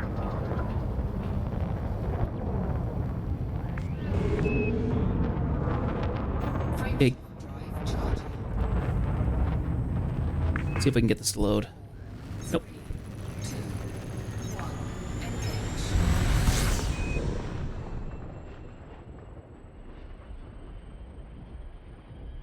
Alright, we jumped successfully. I do find it annoying that it will block certain menus when you're going to Super Cruise or you're doing a jump. It's Well, like, you're changing game interface. essentially, yeah. So it makes sense. It's got to exit you out. But yeah, you have to travel, to go back to taxis, you have to travel a certain distance in them to unlock some on-foot engineers. Okay. How you figure that out without, someone telling you, I'm not sure, because... It's not in the game. Yeah. I can understand the logic behind it. People who want to do the on-foot stuff, it's like, you're probably... You want to focus on foot. You're not going to be in your ship. It's still weird, though. Yeah.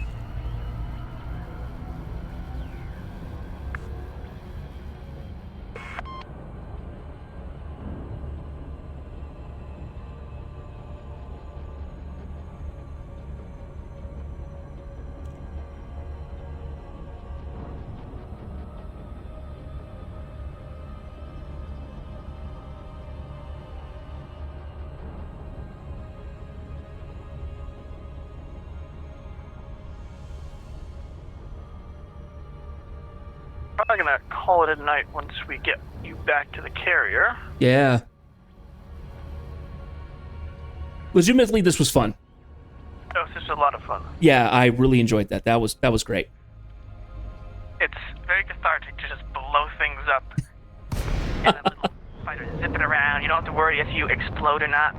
Yeah. I mean, it's a fighter. It costs peanuts, and you don't lose anything but death. Landing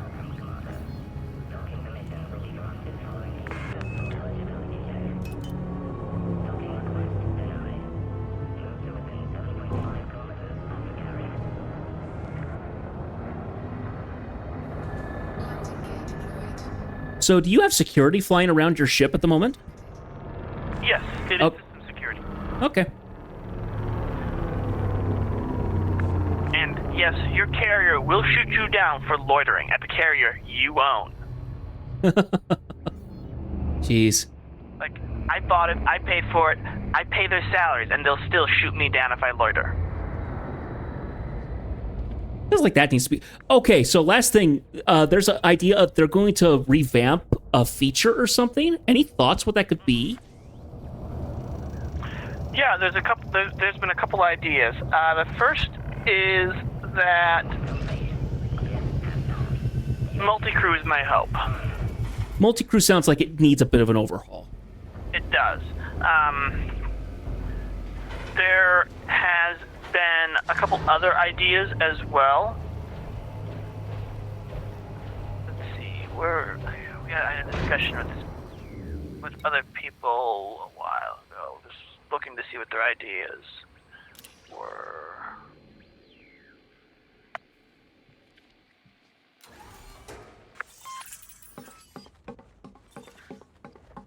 Let's see, what... Magnetic contact active.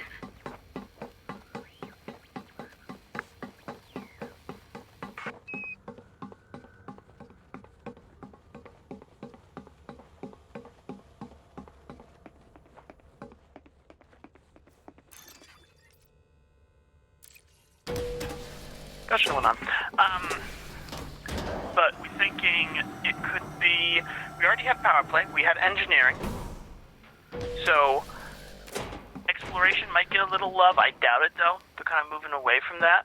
Uh-huh. Well, I feel like they've given a lot of attention to exploration itself. Because originally it was just doing the systems, and then it was like landing on the planets, and then they did the biology and stuff, so it doesn't seem like it would necessarily need anything. Anarchy systems, so with thinking BGS, the background simulation is what we're thinking might be done, because it hasn't gotten a lot of love lately. Anarchy systems need some attention.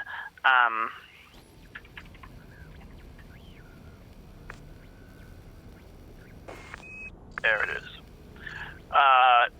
Crime and punishment would be a really good change. Crime and punishment needs that. Piracy needs that. The kind of the big ones are that haven't been touched yet are BGS, crime and punishment, anarchy systems, because they're having issues that ties into BGS and piracy. Yeah. So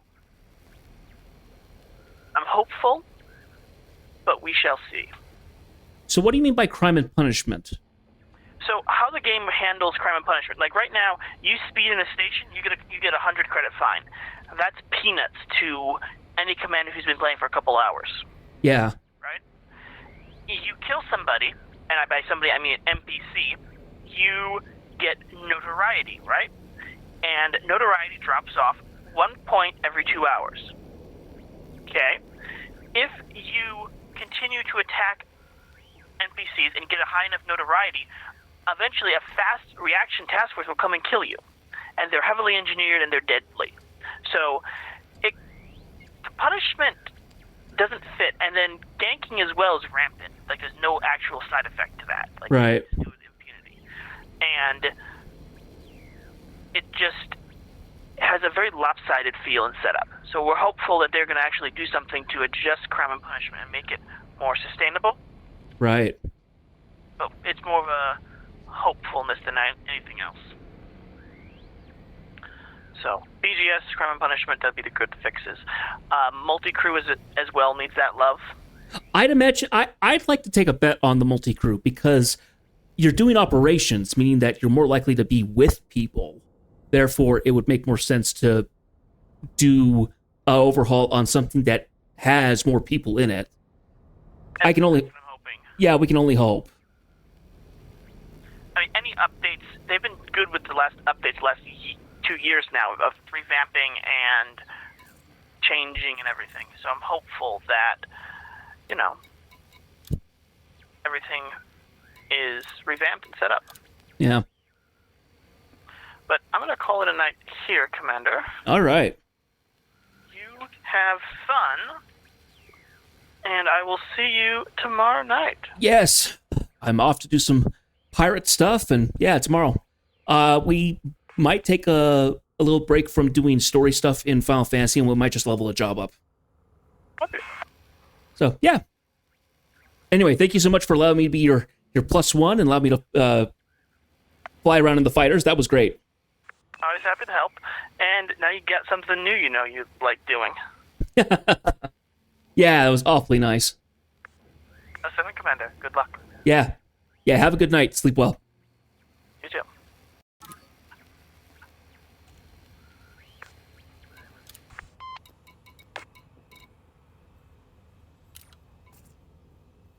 Okay. Well, that was awesome. Thank you so much, Zack Countler. I really do appreciate it. It means so much. And there's a couple of people who joined in the chat and left again. So, Omazy, want to thank you for being in here just briefly. And Elliptic Tesla, thank you so much. Maybe we'll see you again. Anyway, let's see. I need to hit myself back to... Let's see, we're going to go ahead and take off the carriers. We're going to show the landfall planets, moons. Sure. We'll need to see those for what we need.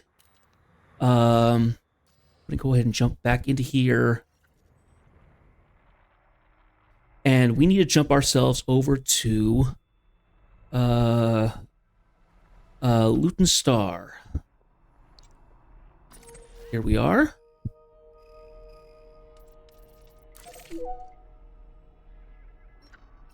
Let's go ahead and get ourselves set up. Jump into that. I'm going to go ahead and launch.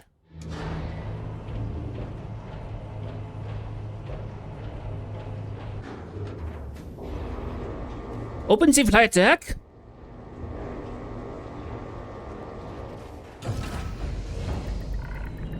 Landing gear retracting. Ackley free and clear. We are on our way.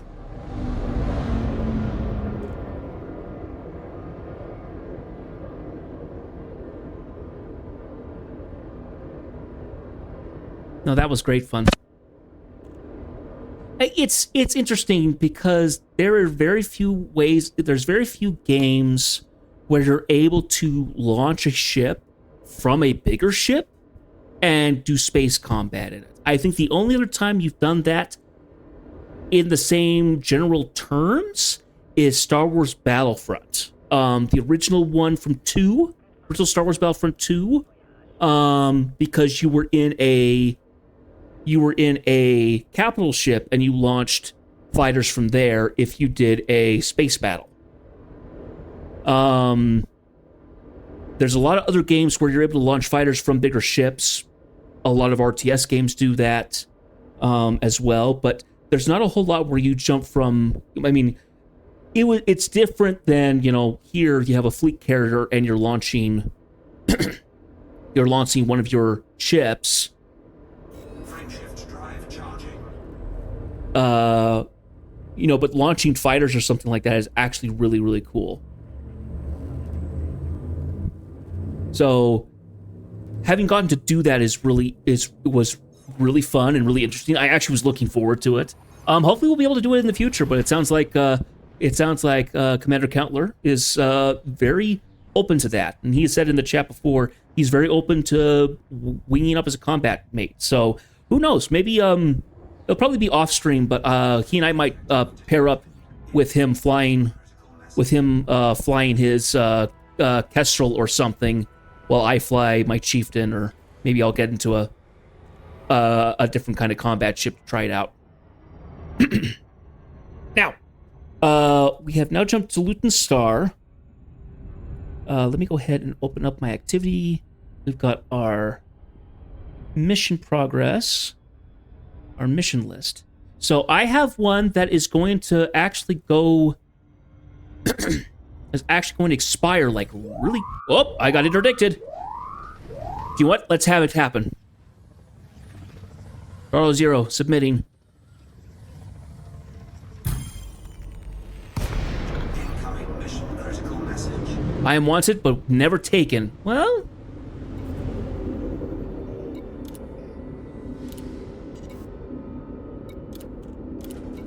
Oh, he's already shooting at me. Oh! Under attack. Oh, it's Lange. I need to get this guy. He is wanted. He's one of my targets.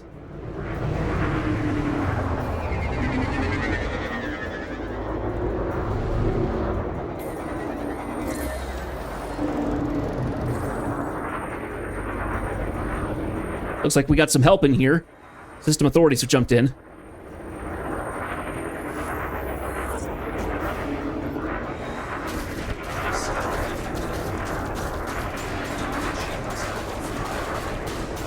He's wanted, I'm not. So shoot him. Oh, and he's dropping cargo. And off he goes. So what have we got? He's got limpid illegal salvage. So we're not going to pick that up because that actually will get us in trouble. But interesting that he just started dumping things. Canister, it's limpids, heat-resistant ceramics, phase alloys.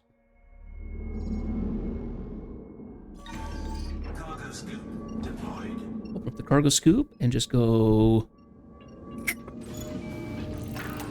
And we get new material.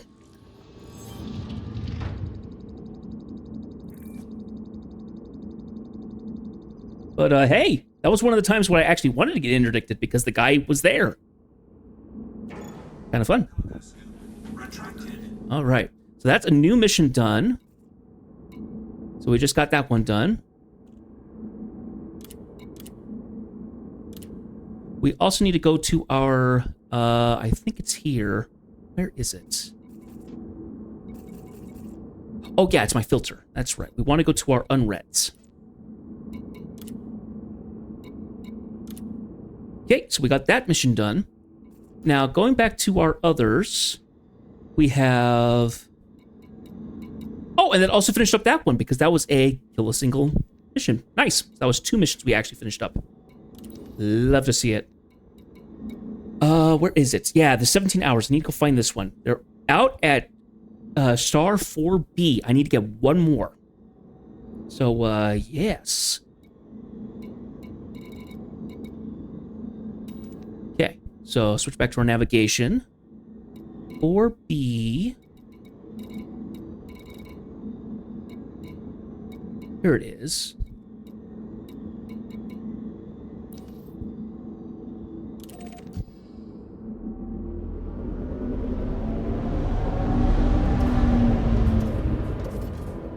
Go ahead and put our stuff away. Frameshift drive charging. Go ahead and ramp up and let's get going. 4, 3, 2, I think once the community goal finishes up, I think I might take a small break from the game. I've been playing it pretty consistently, and I think I just need a breather. Not that I'm not burning out. Or anything. I feel like I just need a little bit of a break from it to kind of re-energize myself, essentially. So, but I won't be doing it on stream. Essentially, the only time I'll be on stream is probably every couple weeks on a Friday for the next little bit.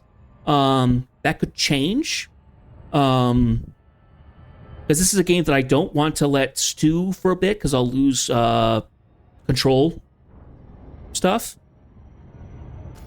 Okay, now that we're back in the thing. Ah, there's our mission. Unidentified signal source. Mission target. That's what we want.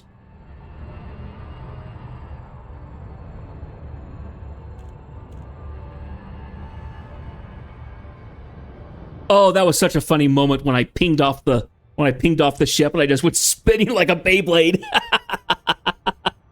Now I know how Darth Vader felt when he got thrown away from the Death Star in Episode 4.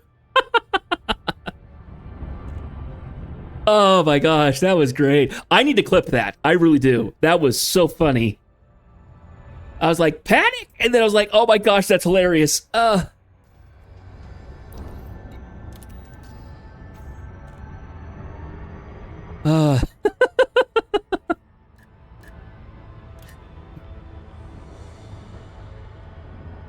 Oh, I'm so glad I wouldn't have been in VR for that. That would have made me so sick. I would have gotten very sick from that. I probably would have imagined G-forces from that. Oh my gosh.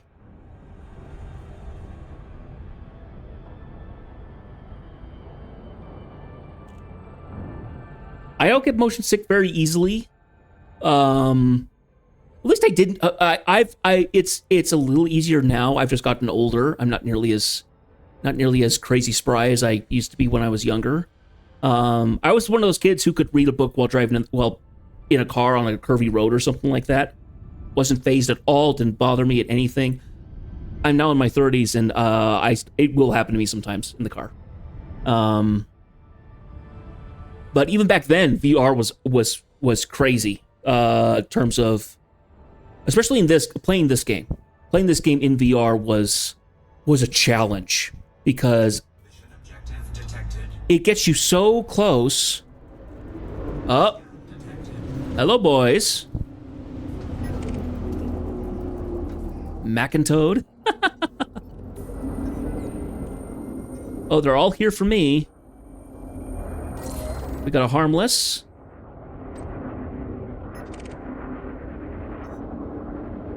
Whoa, wood bark. Careful there.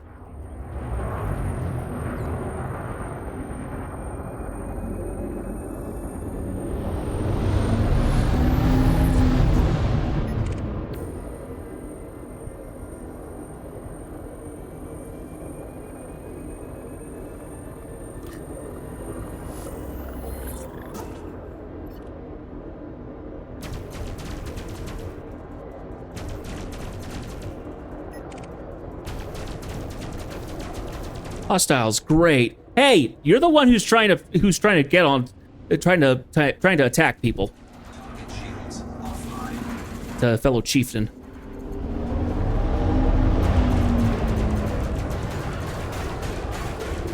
The chieftain is built like a VTOL. It looks like a VTOL in my mind.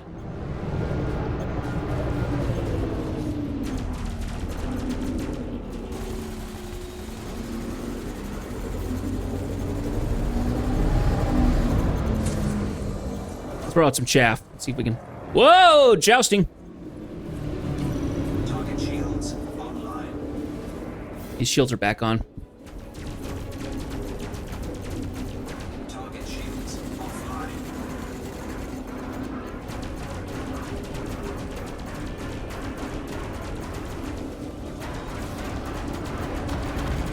There he goes. Everybody else is, for the most part, fled. That's the Fer-de-Lance. It is It also kind of looks like the Normandy in terms of just general profile. It is a giant triangle, though. Shields offline. If anybody was watching when I played yesterday, which was Warhammer, we were playing Vermintide 2, I was asking Zach about multi-purpose ships and stuff like that, and the Fer-de-Lance was one that I brought up as a kind of a multi-purpose thing.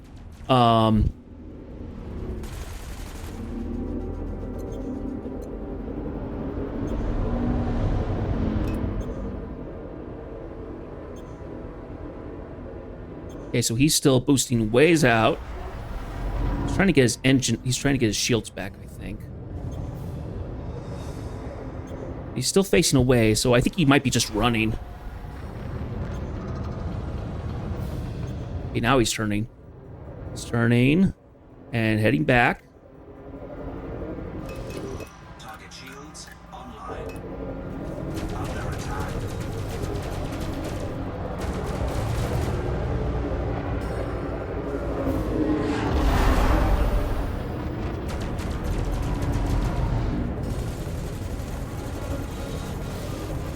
Target shields offline. I do fight a good fight, and you're gonna lose it, Toad.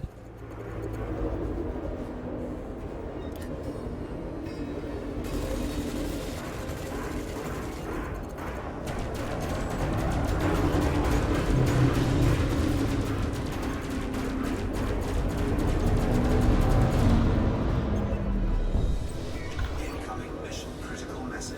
And there we go. So mission successful. And mission successful. So I think that just dealt with the ones that I was trying to go after. Maybe, maybe not. I don't know. We'll see. Yep. They're gone. So now we have the ones around 3A. And we have the ones target body currently unknown, scan required. Interesting. So we don't know what that one is. We do know that one's Luton Star, so kind of anywhere, I think. But we should probably go after this one. Huh. Well, we have a couple options there. Let's go ahead and put away our stuff. Reset the pips.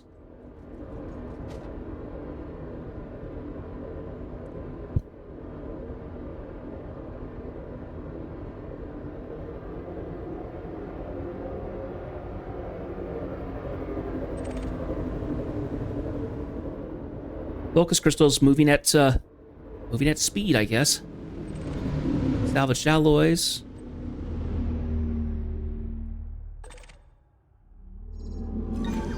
Cargo scoop deployed.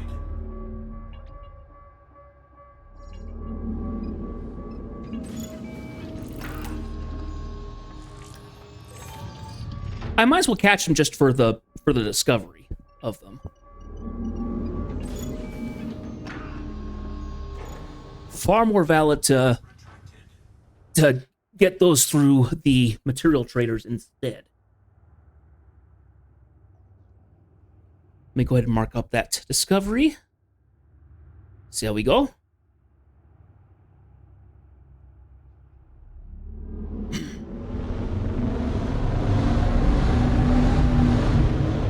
Okay. Now, so let's do target-wise. Let's go back to the star. Frameshift drive charging.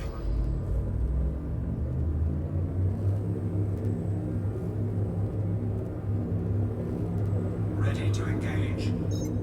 I have throttled up. What are you talking about? There we go. I actually need to speed up. I actually need to have the ship speed up. So it looks like I have to at least be going 200 to actually throttle up in this ship specifically. Okay. Now that we've done that, we want to see... Where, can we see it here? Doesn't look like it. Warning. Frameshift drive operating beyond safety limits.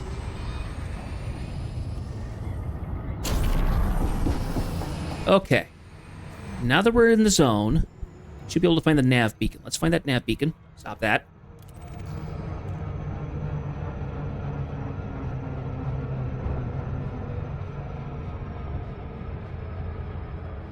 Let's see if the nav beacon will give us any information on one of our targets. Let's go ahead and track in the Super Cruise. And just kind of enjoy the sights at the moment.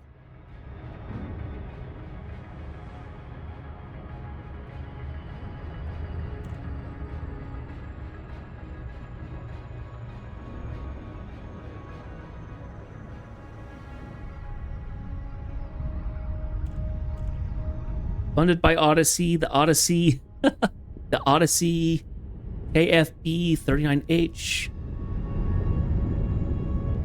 Manifest Destiny, Baron Celeste, the Wonder Jog. If I was going to get a fleet carrier, which was very much in the future, I don't know what I would call it. And maybe I need to have you guys help me with that. There's a thought.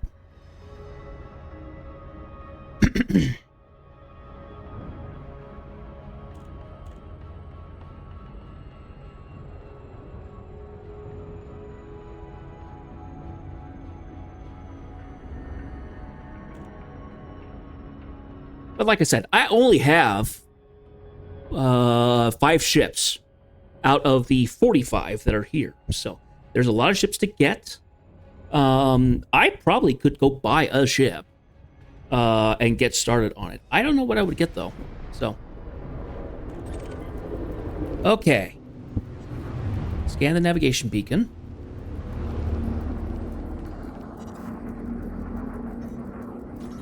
Incoming mission critical message. Targets acquired. Good. Okay, so it's around Luton Star. But I don't think that actually covers all of them. Does it? 3A, Luton Star, and Luton Star. Okay. Now, in terms of the ships around here, is there anything in particular?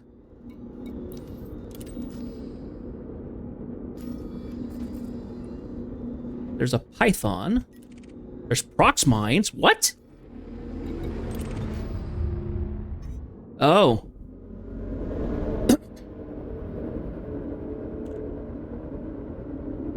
I wonder if I should even try looking at these things. Seems to me that that's just asking for trouble.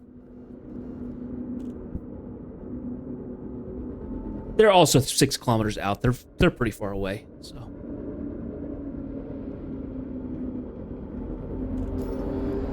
Let's look at our let's see. So we have people who got their high wakes going. There's a hauler. There's a crate dragon.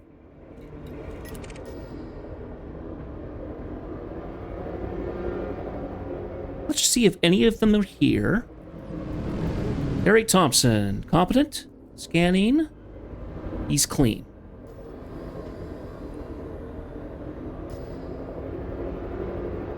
Voila, he's clean.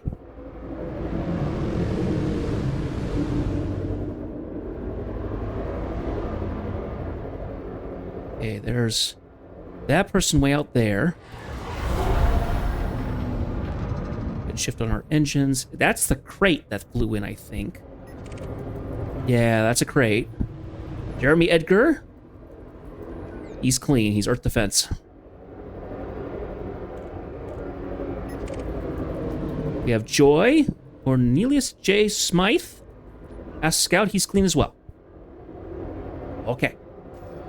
So, in terms of attacking stuff, we do need to run out to J3. And yeah, let's go to a low re-extraction. Let's try that. Frameshift drive charging. Let's see. Turn ourselves this way, point ourselves down, Ready to engage. and throttling up. There we go. 2, 1, engage.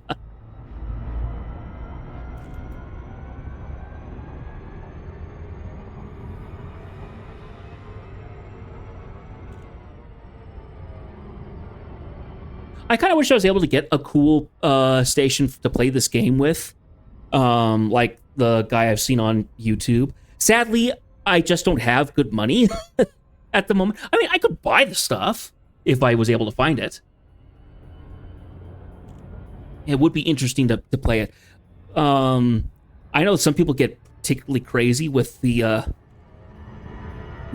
actual haptic simulation and stuff, with like lifted harnesses and 360 rotational platforms and stuff like that. I wouldn't need that necessarily. I watched a video of how the guy set the thing up. He basically runs 4 computers. Some of them are pretty small. I would assume that they could also be like microprocessors or something like that. They're not big computers. They're very small, basic desktop support things. But it would be kind of cool to be in a station that actually like moved around and gave like haptic feedback and stuff. Be incredible, in my opinion.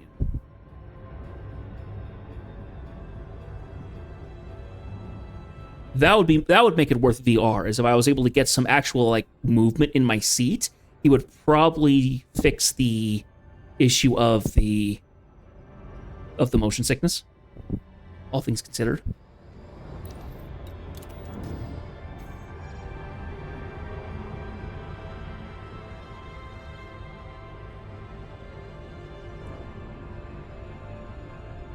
Anyway.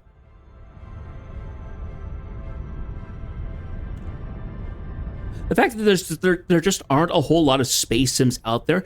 There's a lot of like games, or light versions of games.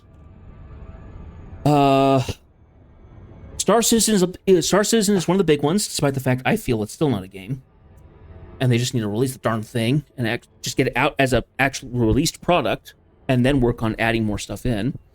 I know there's some other ones that are working on getting themselves there. I've heard there's one called is it X4 or something? I can't remember what it is. I need to look it up. But it's another big game. But it sounded like it was more of it was not quite nearly as much about the oh, hang on a second. We actually have a threat. We actually have a threat 3. We can actually go target. Let's go do that.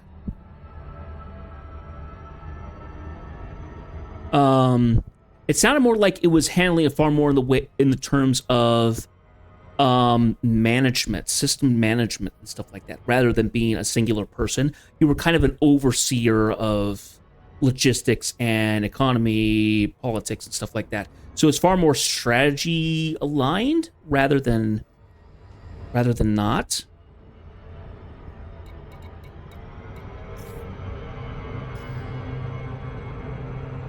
I look away for 2 seconds and I immediately screw myself over. Going too fast. Whoop! Growling Guppy. Great name.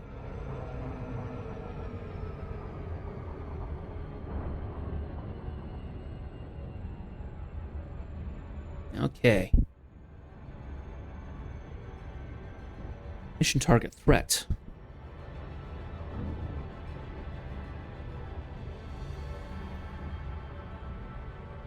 This might be another case of us jumping into an ambush, trying to set up. I'm hoping that's not the case, but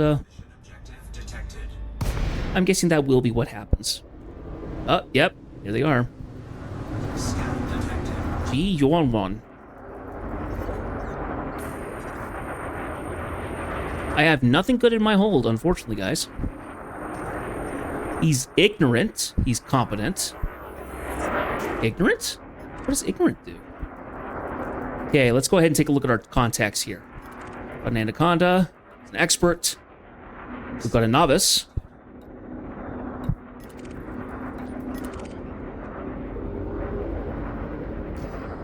He's in a python.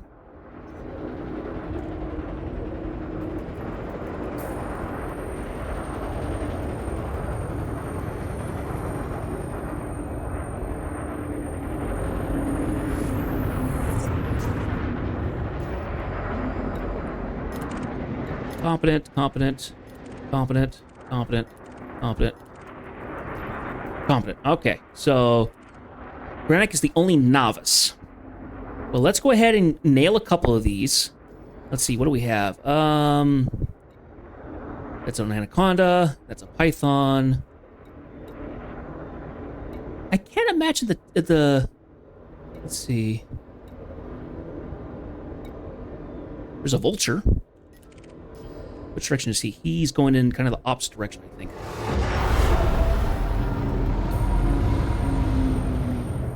Okay, so we want to nab a couple of these if we can. I don't know, maybe they'll all stay around when I start shooting.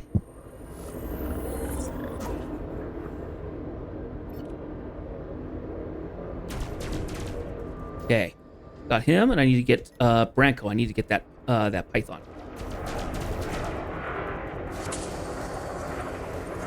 Okay, now we got two. Let's take care of that python first. He's not nearly as going to be as competent as the other guy, so. Target shields offline.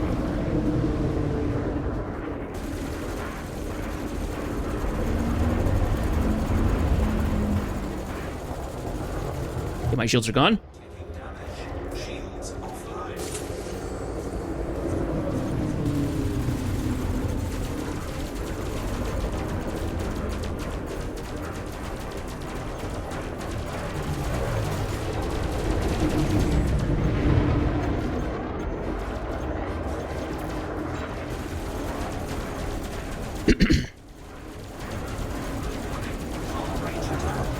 Taking internal damage. Shields online. Target shields online. Under attack. Target shields offline. Taking damage. Yep. Shields offline.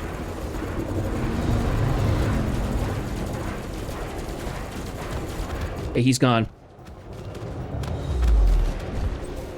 Target destroyed.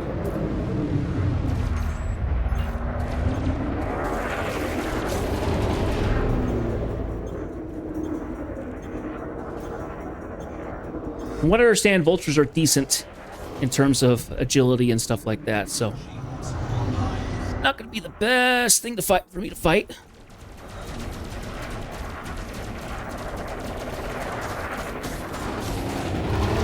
Woo! He nearly clipped me.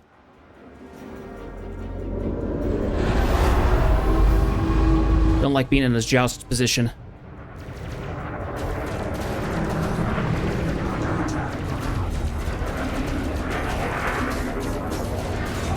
Ah! There we go. Oh, but I think I knocked him out of the bed. Ah, I did. Death by ram.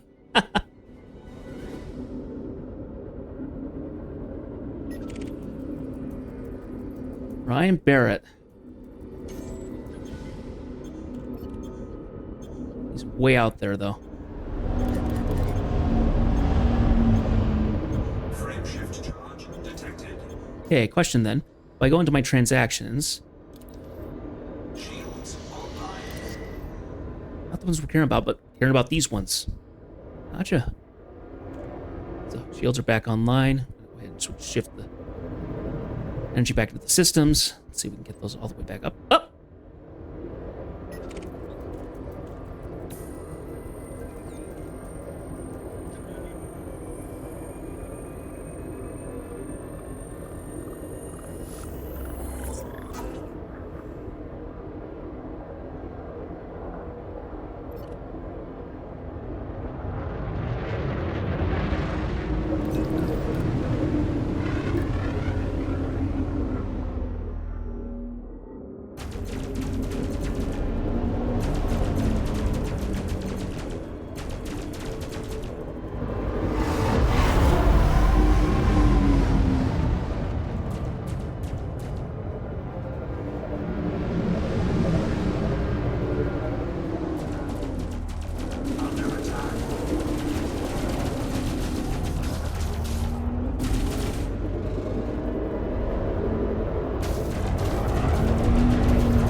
Got out far enough, he's gonna joust with me.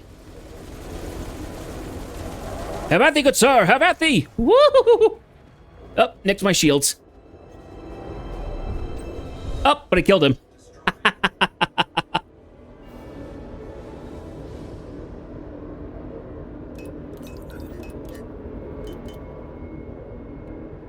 Well. Oh, you want me to talk to you now? Sure thing. No hard feelings.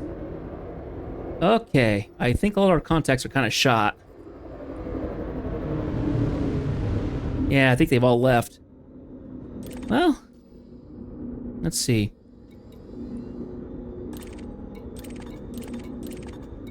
That one's closest. Go ahead and turn around.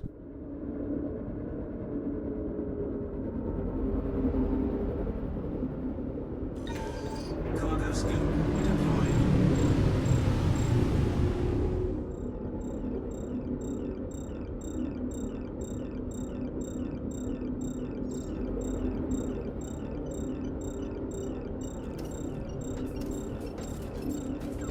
Whoop!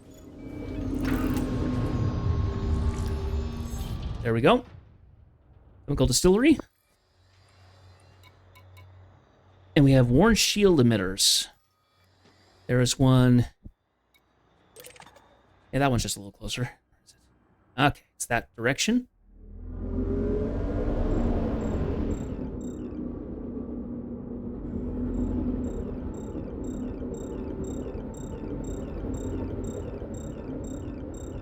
Looks like it's kind of at a standstill. Oh, nice. It can tell me whether I've discovered it or not. That's nice to know. Oh, I think I missed it. How did I miss it? It looked like it went right in.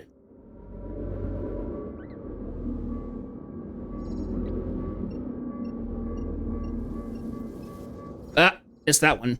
Missed that time. Going too fast. All right. Take our time.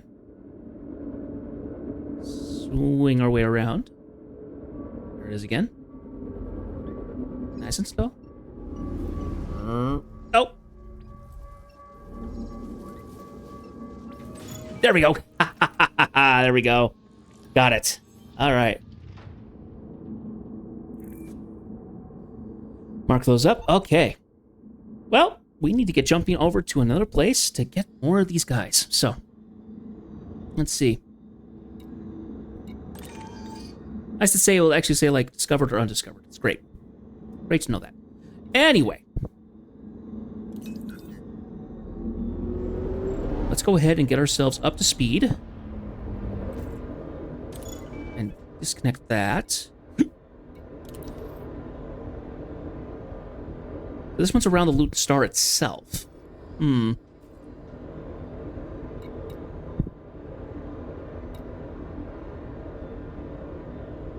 comply. Oh, the cargo scoop. My mistake. Cargo scoop retracted. Frameshift drive charging. 4, 3, 2, 1. Engage.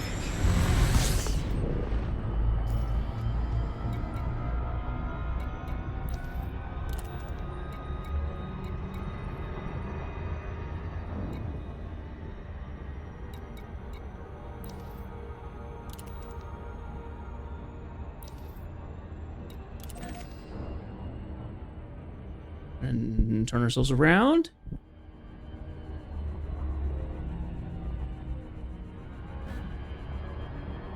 Now, it looks like I'm actually at the plane here, so I actually need to fly above it, or below it. I can't tell if I'm one or the other.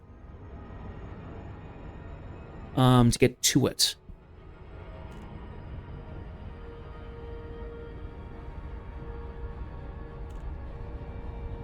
Okay, I think I'm below the disk now.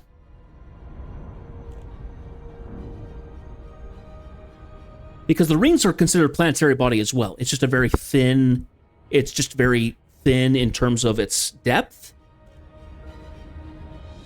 Meaning that if I just fly at the ring, I will actually break through it because there's actually obstacles there. It's not powder, it's rocks the size of churches, you know? So I can't just fly through it. it will actually kick me out, and I will actually run into part of the ring. I could then boost through the, the 300, several kilometers that it is, and jump out the other side. But that just takes too long.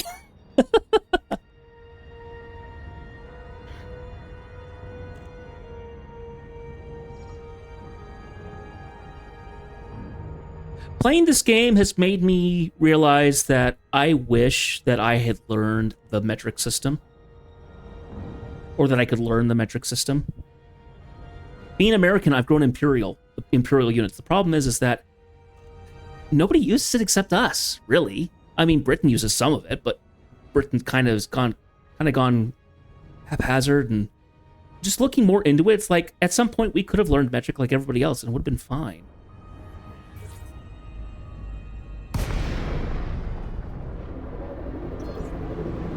I jumped out a little too soon.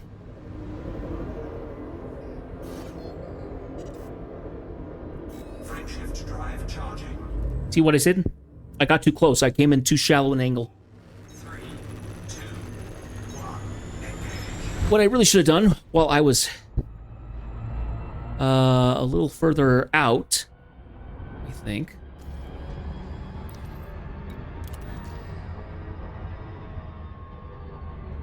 Or maybe not. Maybe I came out just a little too close. There it is.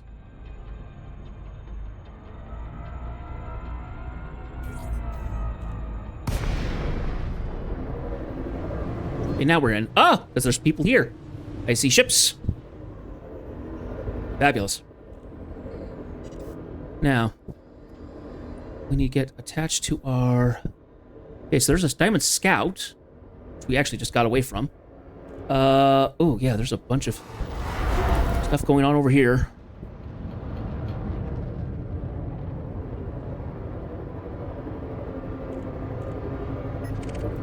There's that scout I saw.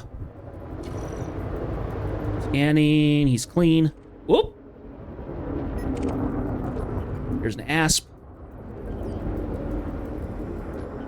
He's good too. He's part of that team, I guess. All Darcy. He's clean. This guy's gonna be clean. Numbskull detected. Winter Rose just scanned us.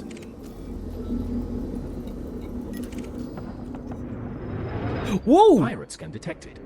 I got this. nearly clipped that. I nearly clipped that sidewinder.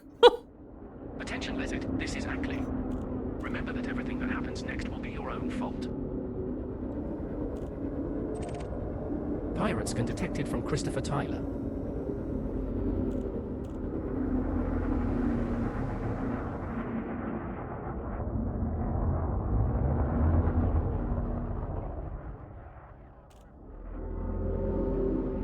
Oh, I need to remove the... I need to unlock that. Okay, so the names that are... So, let's see. This one was Winter Rose. Well, I actually don't see it anymore. It might have left.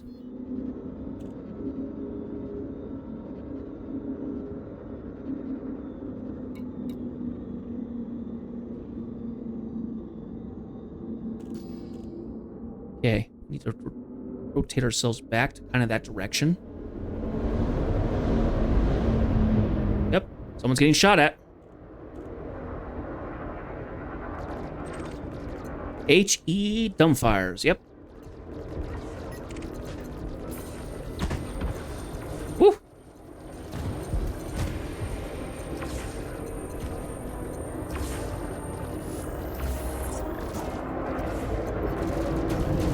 Target shields offline. Okay. Don't let them take care of that. I just went ahead and scanned and took... Woo! Sucks to be Paul Gazzard right now.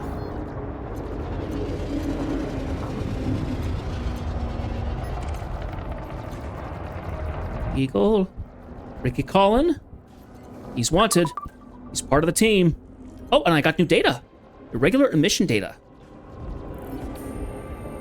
He's part of a team, so as soon as I shoot him, I'm going to have the other two on my tail, I think. That'll be okay. Oh gosh, dude. He's like right on me. Target shields offline. Bye-bye. Target destroyed. We got another one. Ricky Collin is no more. Under attack. Oh, there's his teammates. Get ready to boogie.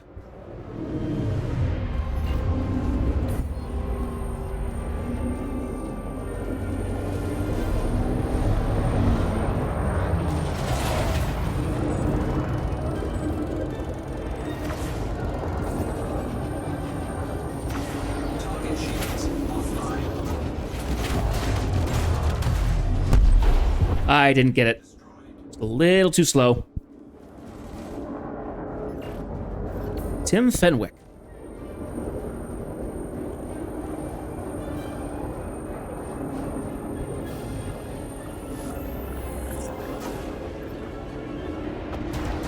Ooh, he got clipped. Holy cow! I think that was a pulse rifle. I think that was a railgun shot. That was a good shot. My gosh. He's wanted. Mob of Zwan.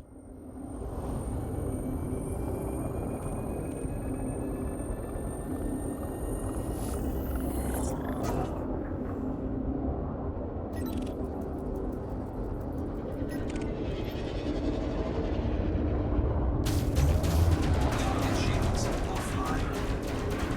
Target destroyed. Target destroyed. O'Connor is finished. Another Muppet sent off with a bang. And wanted. He's one of the options.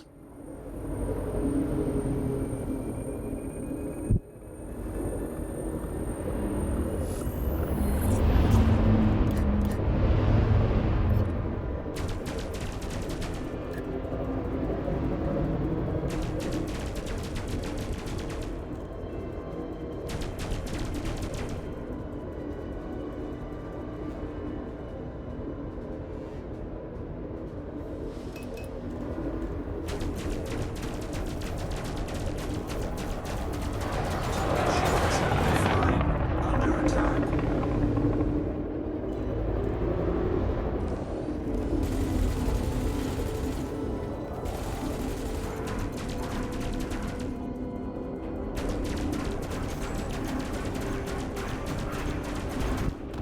Bye-bye. Target destroyed. Lizard just blew up in their Viper MK3. Second time we have defeated them. Oh! Didn't realize that we had...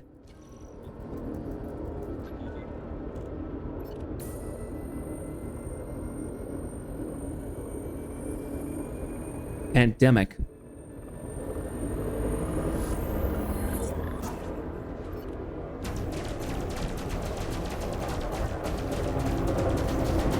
Target shields offline. Haven't scratched your paint, dude. I destroyed your hull. Kaboom. Target destroyed. Look at all the little pieces of the core out there. Nice one.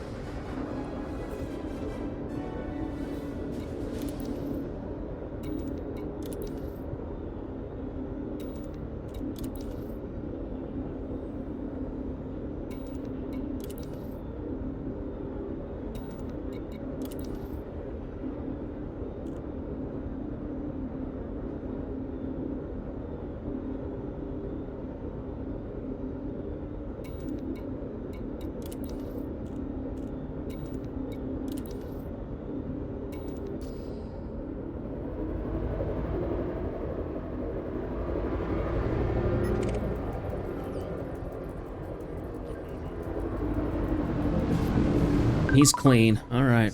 Detected. Oh, I did get a new material there. I think. Hostile detected. Acklity Ensmoker. You give yourselves up without a struggle. We'll try and make things easier for you.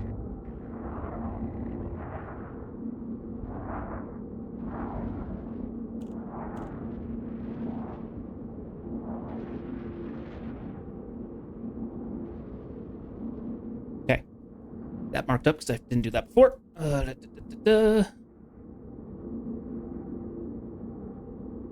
Okay. Who's the guy who just tried fleecing us for something? Toth? Moeller is what his name was.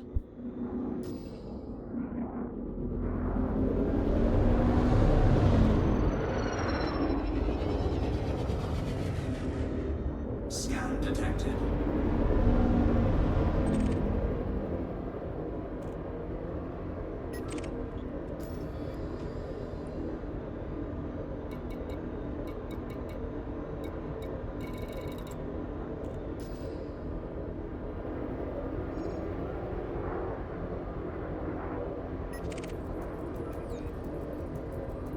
Mac and Toad.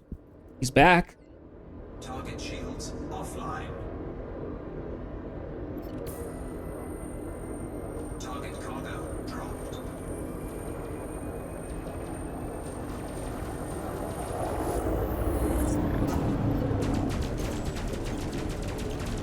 Get a shot in. Got it. That was the 100th bounty earned from Earth's defense fleet.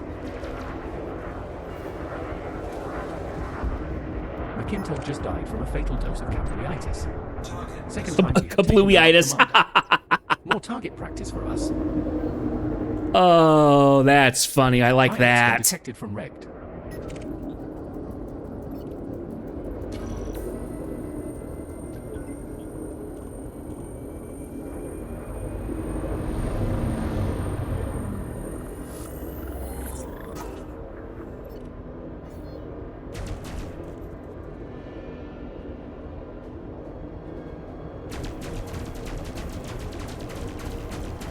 Target shields offline.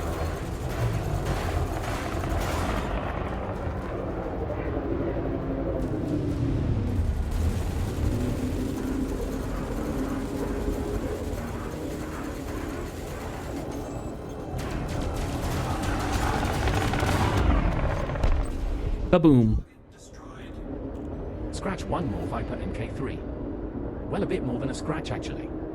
I guess Regt finally met their match.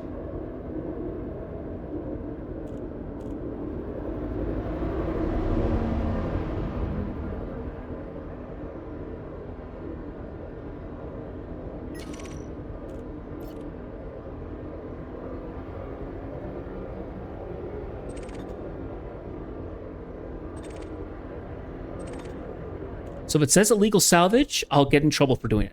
That's legal salvage. The damaged escape pod.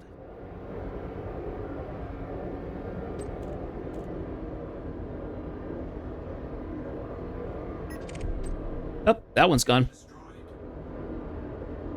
Yep, the Imperial Defense Fleet is out here. Just tearing things up. The FSS.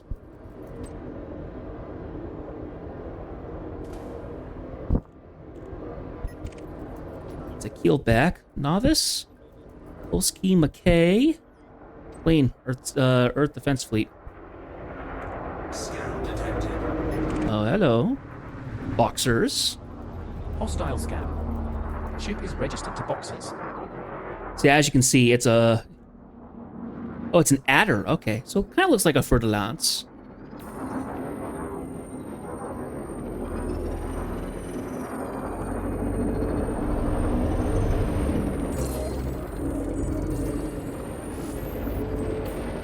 Oh, did I not actually finish the scan? Boo. Scan detected. Hostile scan. I'm sorry, you can't be a pirate and have the nickname Fluffykins.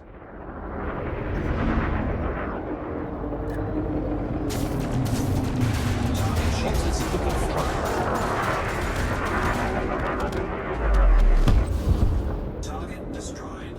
Boxers just got their just rewards. We just gave him an atomic wedgie he will never forget. Hello, Elliptic Tesla. Welcome to the chat. I mean, it's not intimidating. Fluffykins? It's the Mad Pirates Fluffykins. Incoming mission critical message. Well done, Hey! Commander. That's another mission completed. Shall we head back to caching? 100th kill in this system. 100th kill? Wow. Collins Flufferkins Bryant is gone. More debris to collect.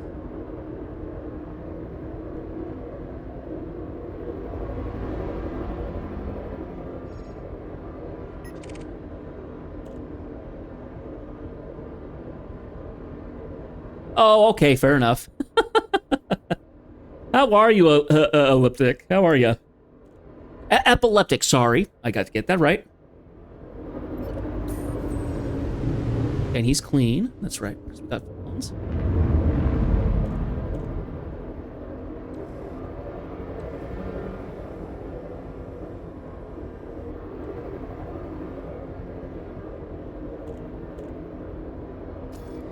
Let's see, how are our transactions doing? Oh, good. I finished up that one. I still have 2 active.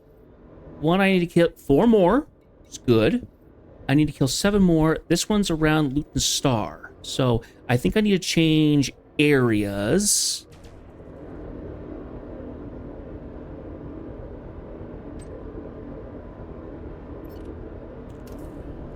I haven't found them yet. Engineer a bunch of crap. I'm doing pretty good. I think you were watching earlier when I was doing stuff with Zack Countler. So yeah, just doing combat stuff. Got to try out Starfighters for really the first time. But yeah, just kind of enjoying the evening and stuff like that. What are you engineering? Are you getting a ship set up in particular, or are you raising rep with engineers? What you doing?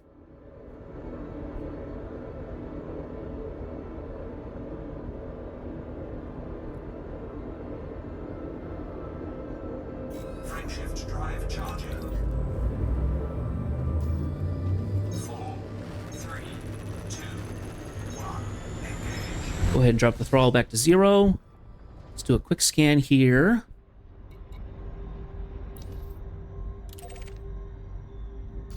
Let's go back to Luton Star. Maybe we can find some stuff, because if we can get those 7, that will include the 4 that I have stacked. I hope. I'm new to bounty. I'm new to mission stalking, so.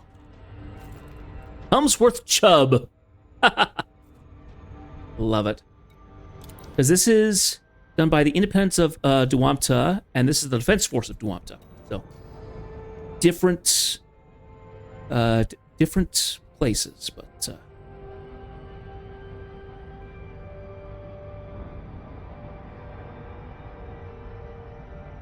I have done only a little bit of engineering myself. I only needed to get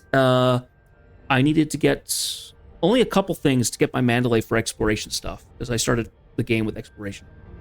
10 pulse lasers, 8 pulse disruptors, 28 shield boosters. My goodness, are you like capping up a bunch of ships? That's a lot of stuff, my dude.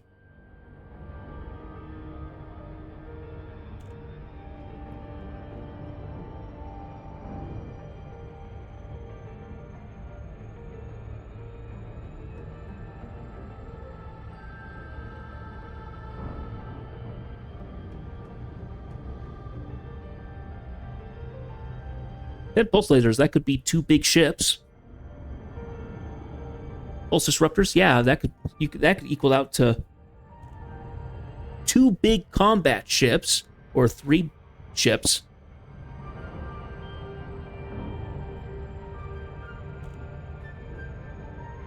Okay, now that we've gotten closer, let's see. What have we got?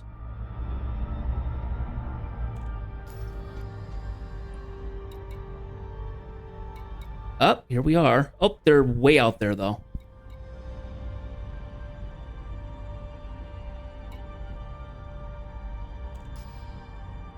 Okay, this one's actually right there.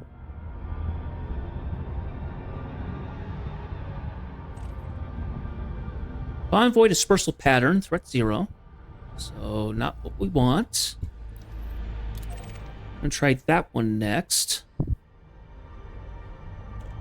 we get closer to the star, we should see...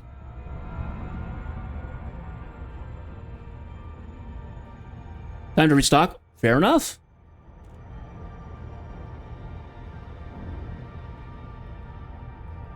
Can I safely assume that you have gotten a Kestrel Mark II? Or are you waiting for credits to show? For it to go credits?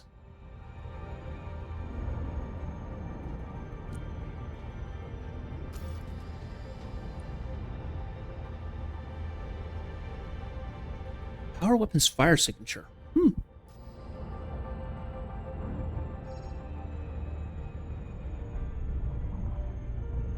Buy it over the weekend.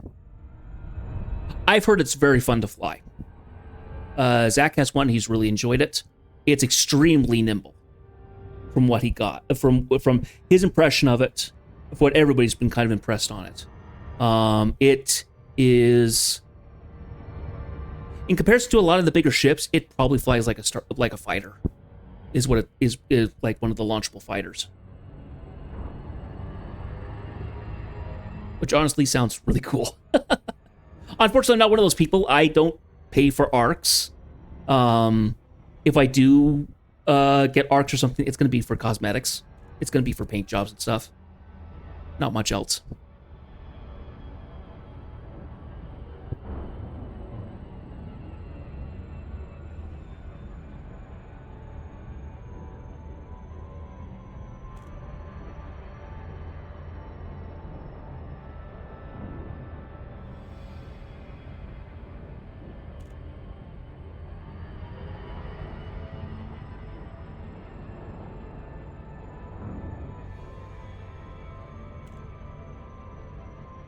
No, I'm relatively new to the game. I've only been playing for maybe a month and a half. So I've got 5 ships right now.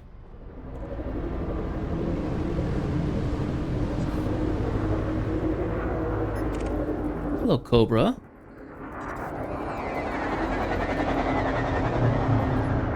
He's wanted.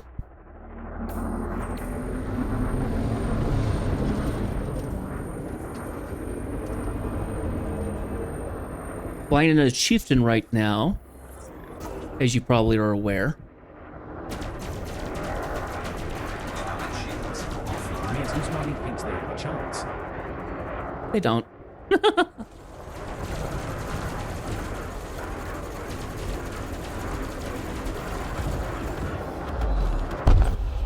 Target destroyed. Bye-bye. Ria's Usmani just went up in a puff of greasy black smoke.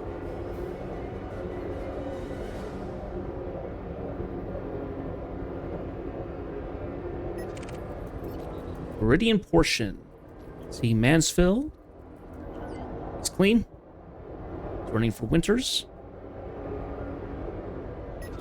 Scan detected. Mark Walsh. I'm assuming he's going to be clean as well. Yep, and I think he's in that with that Eagle. Peter Hardy.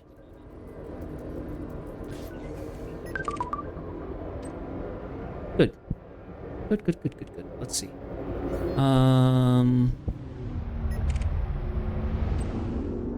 I don't think there's going to be anything else here, really.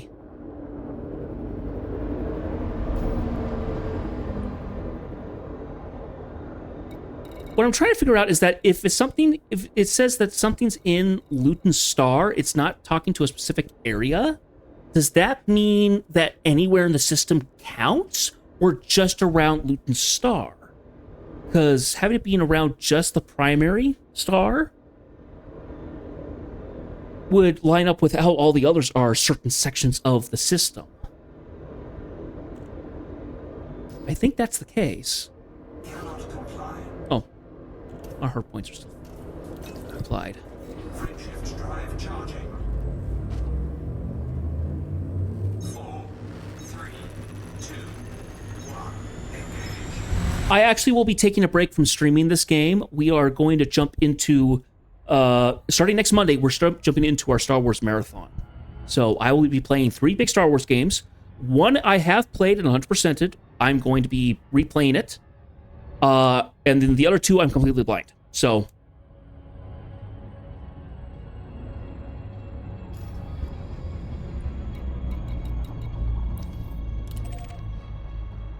mission unidentified signal source.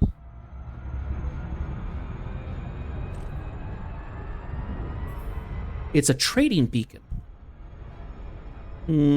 Sus. Still going to be playing this game, but it's going to get to the point where, I don't know, I probably will buy some ships and kind of work on engineering and stuff like that, and kind of marking my exploits on my Inara profile.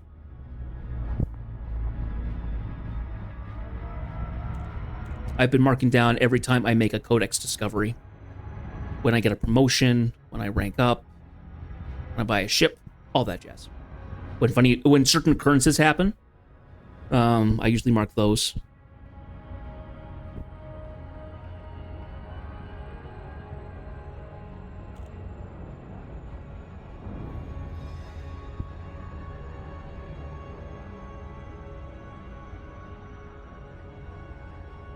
Yeah, my Fridays are going to be playing either Final Fantasy XI or Elite Dangerous. I'm probably going to do an alternate between them. Maybe. But we're going to be starting playing Star Wars Jedi Fallen Order.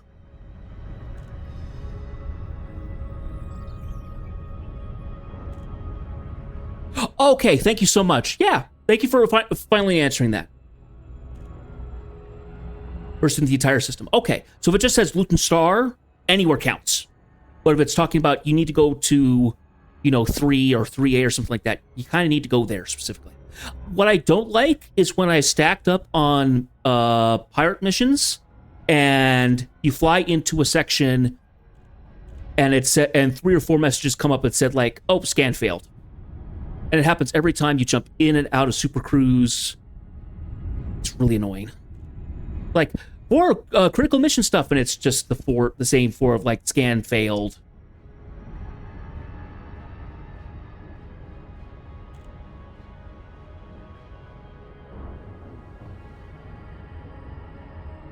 One thing I haven't done is I haven't done any kind of combat on foot except for just the preliminary.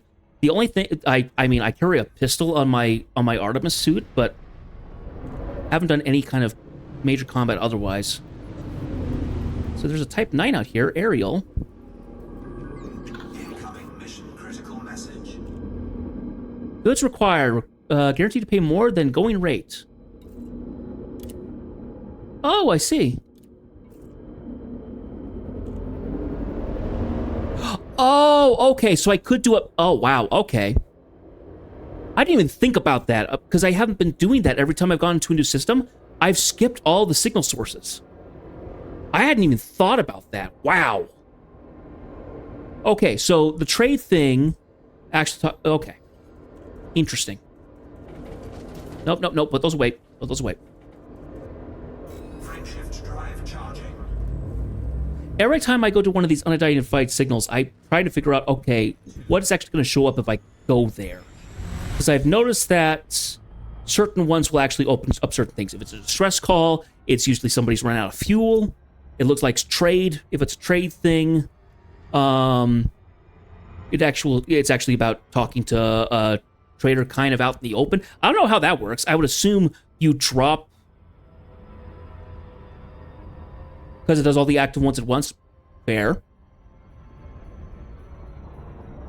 In fact,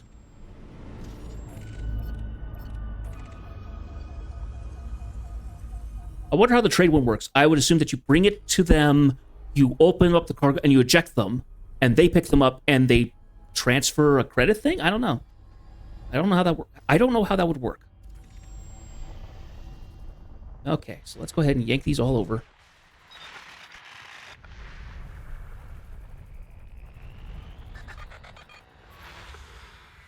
Put it in missions.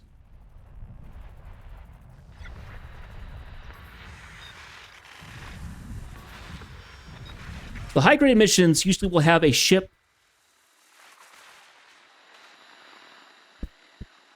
Yeah, so the high-grade emissions are for finding manufactured stuff. I don't know what the encoded emissions do.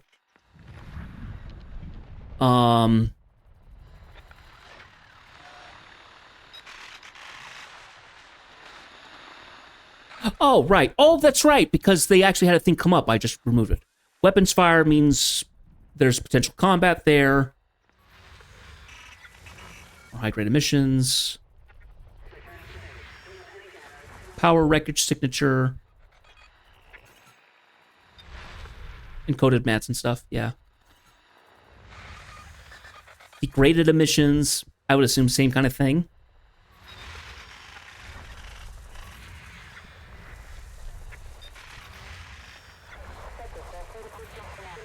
Oh yeah, encoded emissions. It would be encoded stuff. It's data. It's data information that you can get. I get enough for that just by scanning, just by passively scanning people.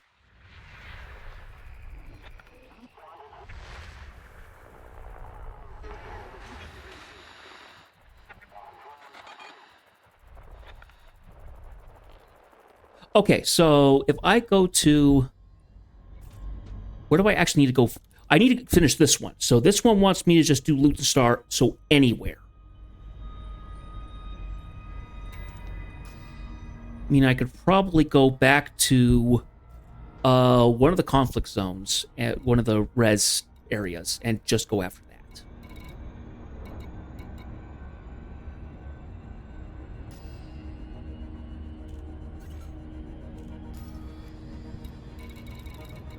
Actually, let's go back to the nav beacon. Where'd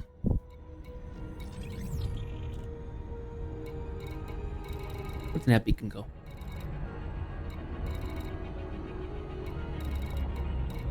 Nav beacon! Thank you.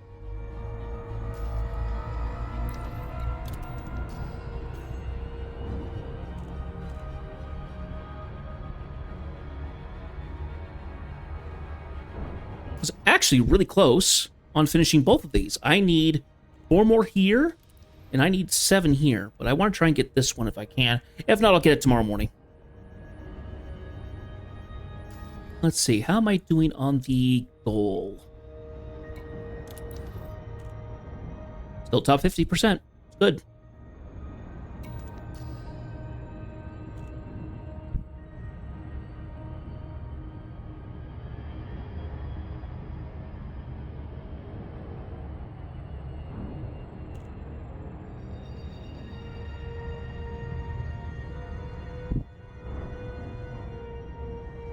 Yeah, that's and that's the thing I was noticing when I first started doing it, is that I went to a res zone.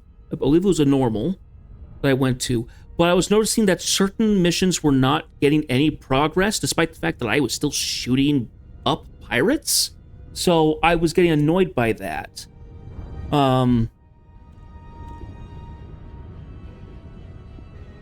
It seems to me that in many cases you can resort back to the nav beacon or the res sites. Now, you said system installations. What do you mean by that specifically? Are you talking about... Because I think there's one here that's out, like, at the very edge of the system. Yeah, the Golden Cluster Industries. Is that an installation? Is that what you mean? Or are you talking about spaceships in general? Because I'm pretty sure that there's also oh, look at that icon. Okay, is an installation. So, whoop, popping back out of the nav beacon. Let me go ahead and slow down.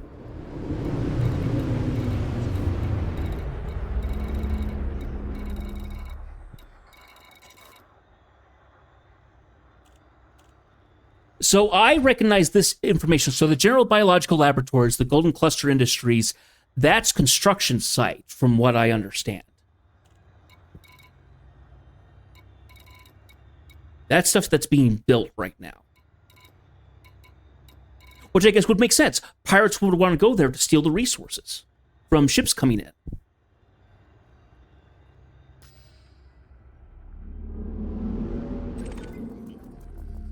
Let's see if we get anything out of this.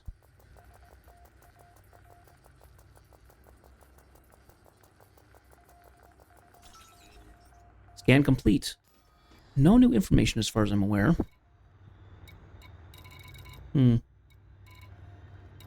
Well, let's go ahead. There is a resource extraction zone. It's a low. Let's go ahead and tackle that.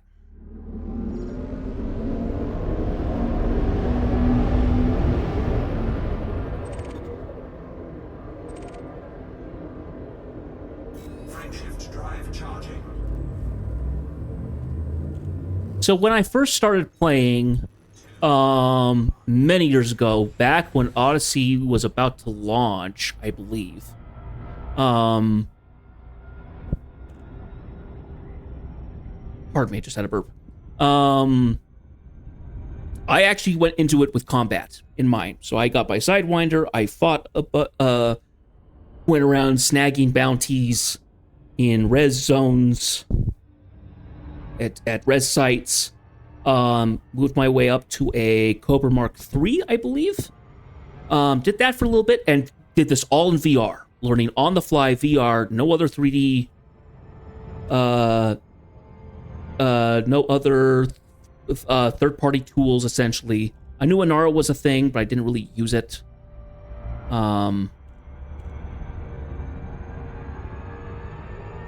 Did that for a few months, and then just kind of, because it's a whole thing, just kind of, you know, the VR is kind of set up, but you have to get the VR going, and they have to launch into the game. You have to have HOTAS set up, which I have.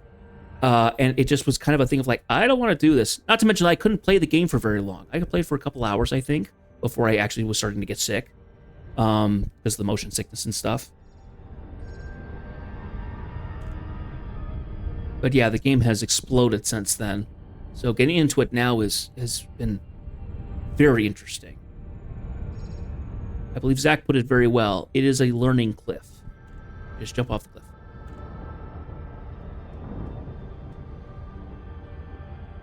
Get attacked by fleets of pirates and waves. Oh! Oh, that's cool. Okay. So, in your opinion, so in the future, while I keep doing this, if I'm doing stacking up, I need to get all the stuff for this sector, or for the one sector. It's currently Loot the Star, which I'm doing. But I go first to the nav scan, the nav beacon, get all the signals stuff I can. What I don't get, I should go and grab all the other. If there's stuff that I can't grab or stuff that hasn't been revealed by that, I should go and do an FSS scan to do all the signals. Go to any of the very specific ones. And try and look for installations, as well as looking at certain signals. So I think what are the signals that have helped? So there's been like mission target specific signals that have been there. If I can't find anything, I need to then go to a resource extraction. I need to go to a resource or something. A resource or installations in general to try and find what I'm looking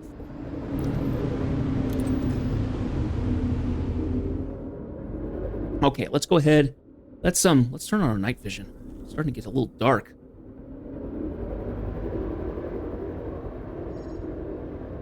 Get a little extra hazy.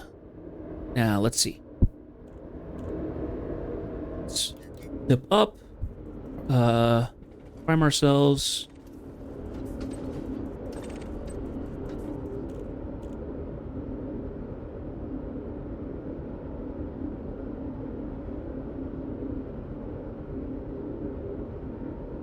Okay, and that one's going to be clear.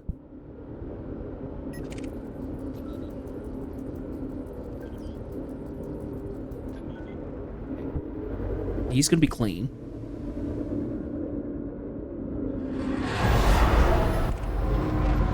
An Asp Scout. Xena Wing? No? Luton's Co-Star. Clean as well.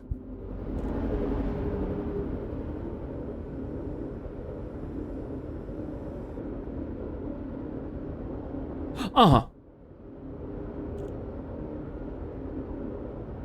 I don't know. I feel like going to the nav beacon first is the best option because that's where you jump in when you get into the system. But like you said, it doesn't really matter a whole lot.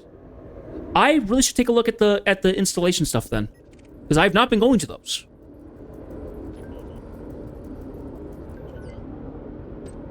Would it be a case of, so the installation, I would assume FSS is there as well to kind of protect the installation? I would hate to go into something like that where I don't have a whole lot of chance of having potential backup or other assistance. If it's wave defense, I would assume that they actually have some security.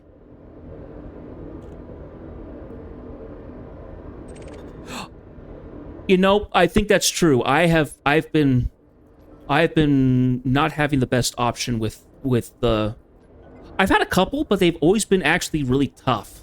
I think I ran into a couple experts at one point, and I was struggling with that.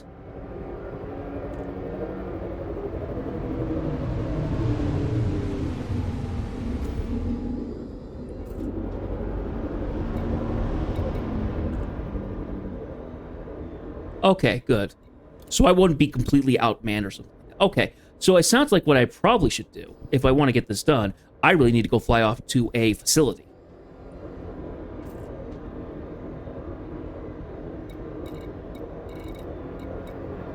So there is... Now, are the facilities, are they point of interest? Are they POIs? I would assume that they are. So not, because they're not stations. Okay, so yeah, so we could go to Sirius Industrial is a tourist beacon. Okay, so we could do so that one's actually pretty close. That's right next door, 3.65 light seconds. Or we can jump out to, let's go to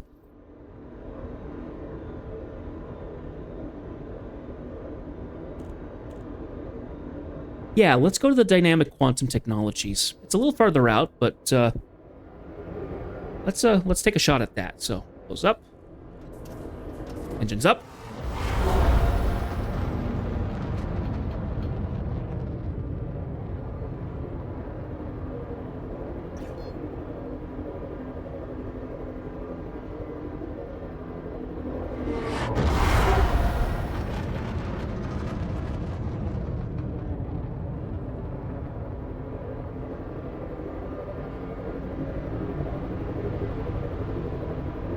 Frameshift drive charging.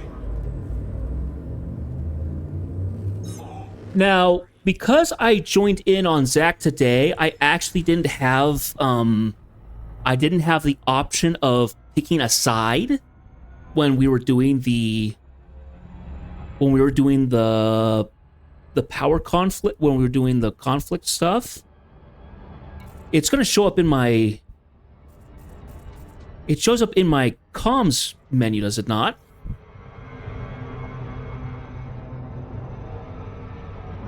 Won't have the wave defense events going on. Okay. Oh yeah, so don't go to the so don't go to the tourist. Yeah, okay. So that's the 5-diamond signal. Okay.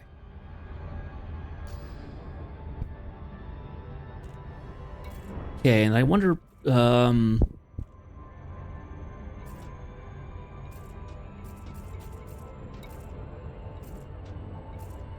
I'm assuming something's going to come up in the comms thing to actually choose which side I'm on, essentially.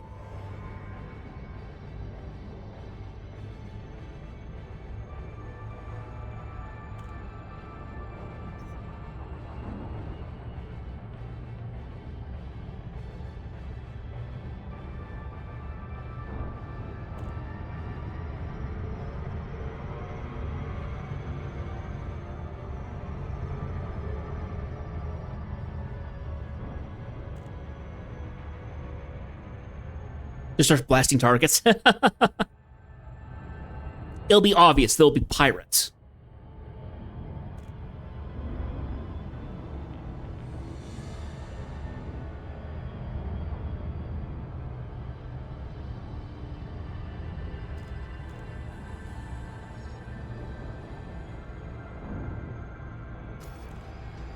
Here, we're going to make sure that we don't miss this. Ourselves right on in.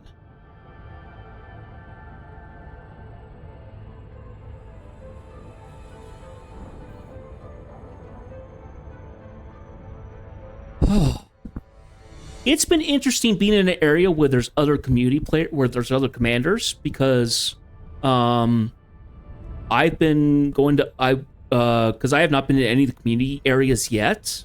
This is my first community event, essentially. And,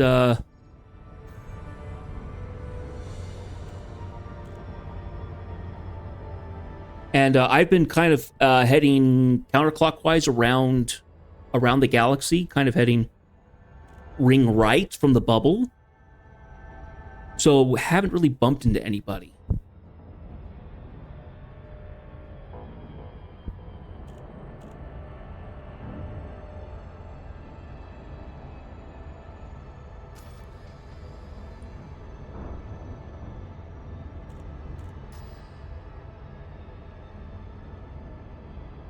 Yeah, but I kind of want to jump into everything. I want to do passenger travel. I want to do rescue.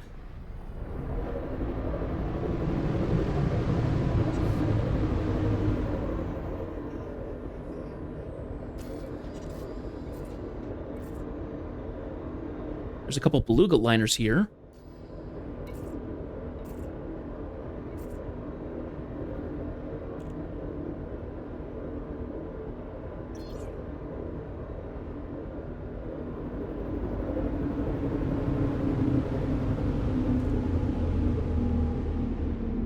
Okay. Okay, so there's our beluga liner. EG Space Tours. Oh, yep, there's a for security, I think.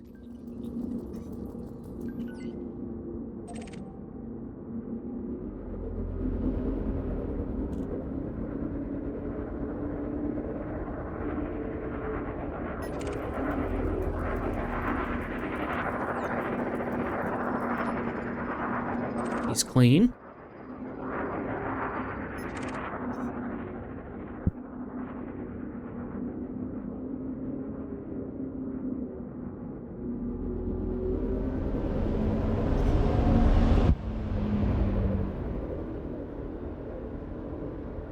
Okay. So just sit around for a minute. Okay.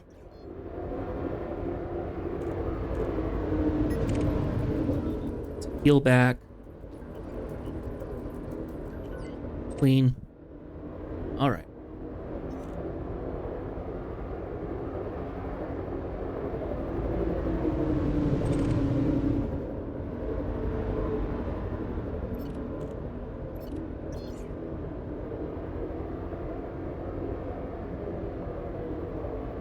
I don't think they're spawning.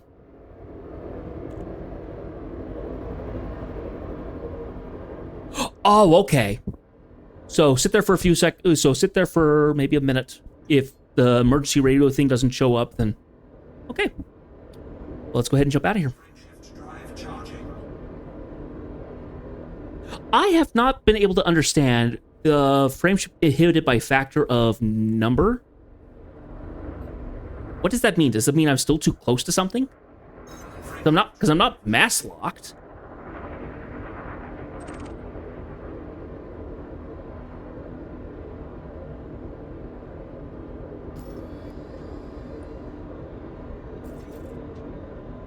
Okay, let's see. Next closest one is General Biological Laboratories. Quite a ways out there.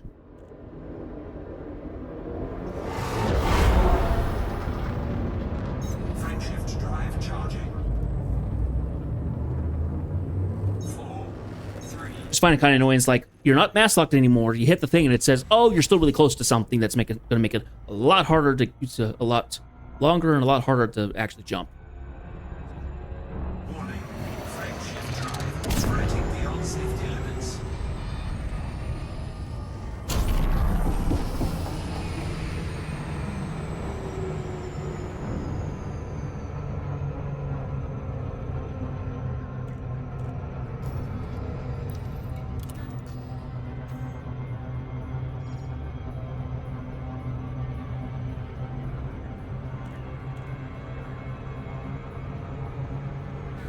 Oh, okay. Gotcha.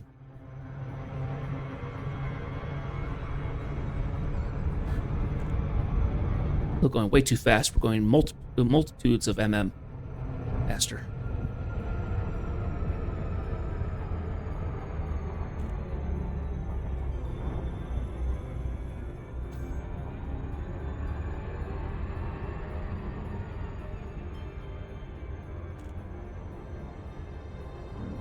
Okay. So it is what I'm imagining. I'm still too close to something. I'm not mass locked, but I'm still too close for me to actually do a quick and easy jump out. I'm still affected by the gravity. Okay, I figured it was.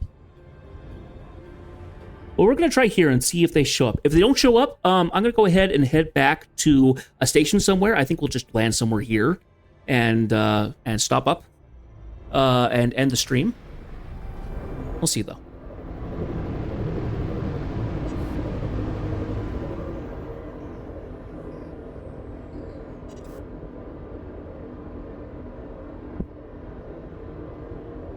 Interesting. There's a couple of there's actually like a difference between the two. Like 2 facilities, essentially. Orca. Travel agency, so tourist destination. Beautiful corner tours. Fangtooth.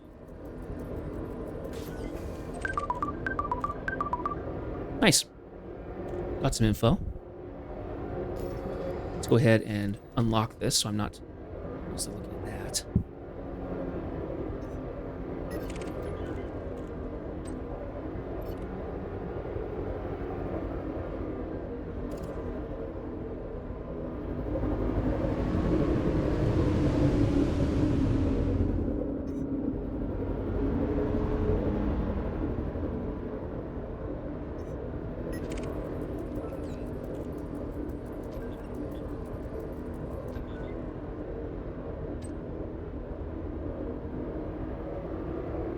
Doesn't seem like they're coming. Red Planet Taxi Service.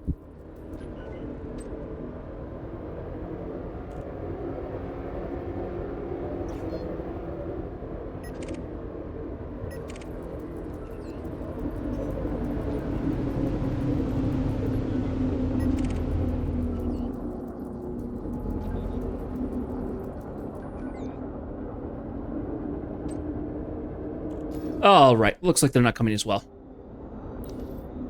I'm gonna go ahead and lock on McNair Gateway, and we'll land there, and we'll end the stream. Frameshift drive charging. And tomorrow I'll tackle the ones that I need to do with the tips that you just provided with me, and yeah, I'll just kind of continue enjoying the community goal.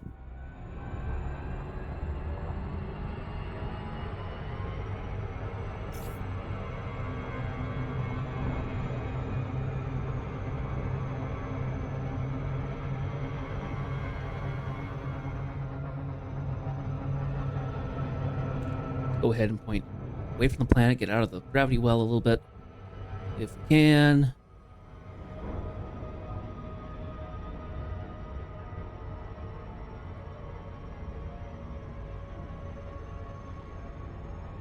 I think the problem I have with the resource extraction areas, the resource extraction sites, is that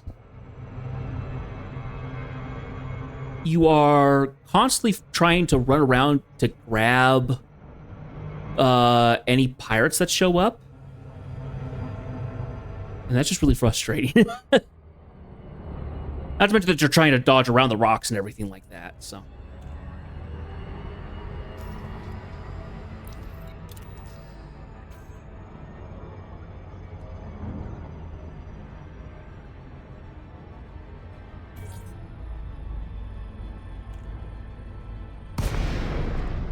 All right.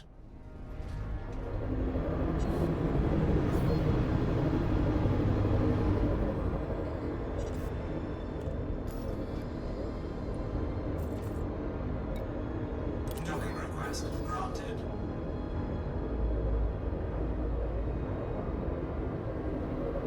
Set her down on landing pad 5, Commander.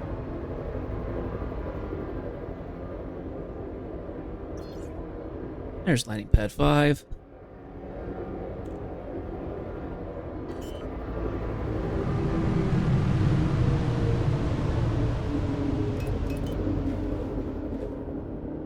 Landing gear deployed. In for landing.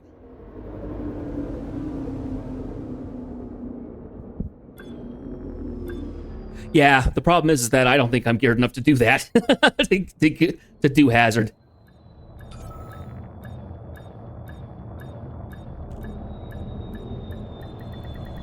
Docking successful. This is our first visit to this station, Commander. I mean, to be That means fair, there's a I've only bounty gone hunter to we've run out to low and normal ones. Normals are actually pretty decent. I don't mind going to the normal ones.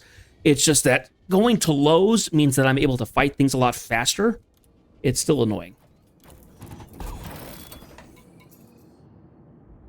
Maybe I need to go back to normals. Maybe I just need to stay on normals because I have nothing geared up for this particular. And the highs as well. Yeah, I don't. This isn't engineered chieftain in any way, shape, or form. It's very stock. So.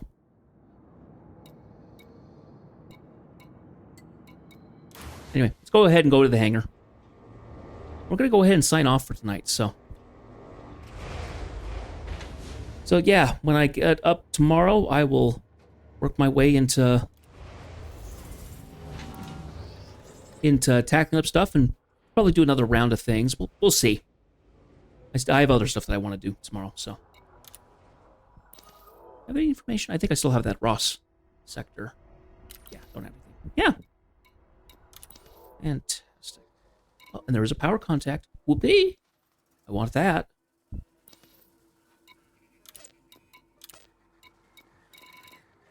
Yay. Another 25,000 merits.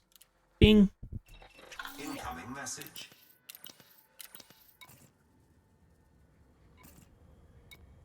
Yep, got a reputation change from Cirrus Free and Starco reputation. Awesome. Anyway, I think I'm gonna go ahead and sign off. Thank you for keeping me company a little bit, Tesla. So, anyway, thank you guys for watching. I really do appreciate it. If you're not able to catch me while I'm live, go ahead and give me a follow on Twitch if you want to try and catch me live. If you aren't able to, or schedule conflicts or something like that, I do put out the VODs to my YouTube channel, so YouTube archives. The links have been showing up in my chat during the stream, as well as in the About Me page on Twitch. So you can go there, and I just put the VODs up there specifically. I don't do anything else other than that, but hey, if you're able to enjoy my streams, I really do like it. You know, you can put a comment down on the YouTube channel. I always like seeing comments there. Kind of is really the only option because I don't really have anything available for me on Twitch, which is kind of a bummer. Yeah, so tomorrow we're going to be doing Final Fantasy 11. I think we're just going to be leveling up a job. I don't think we're going to get into the winter story yet. We will probably do that next time or something. We'll have to see. But because yeah, everything shifts up for the end of the year, for the end of the month. So, and next week we start our Star Wars marathon, Imperial March to May the 4th. We're starting with Jedi Fallen Order. We will then go into Jedi Survivor, and then we will do Jedi Squadron. We'll do Star Wars Squadrons, which will be interesting because from what I understand, Squadrons is going to play a bit like Elite Dangerous. There's pips that you put into. It's going to be purely space stuff, but there's going to be like different missions and stuff like that. It'll be really interesting to get into. So, I would like to thank Tesla for being here. I really do appreciate it. I hope I will see you again in my streams at some point.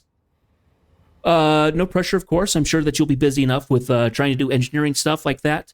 But I also want to thank Woodpecker. Thank you for being a follower. Really appreciate it. Glad to see another commander as well. So, anyway, I'm going to go ahead and shut down for the night. I'm kind of tired. I needed to wind down and get to bed. So I hope you all have a good one. I hope you a good night. I hope your week has been well. And I hope that tomorrow, Friday, will be a good day to finish up your week. And then you can have a weekend to relax. So, once again, thank you guys for watching. Really do appreciate it. Love your faces. And I will see you all tomorrow or next week. Be there or be square.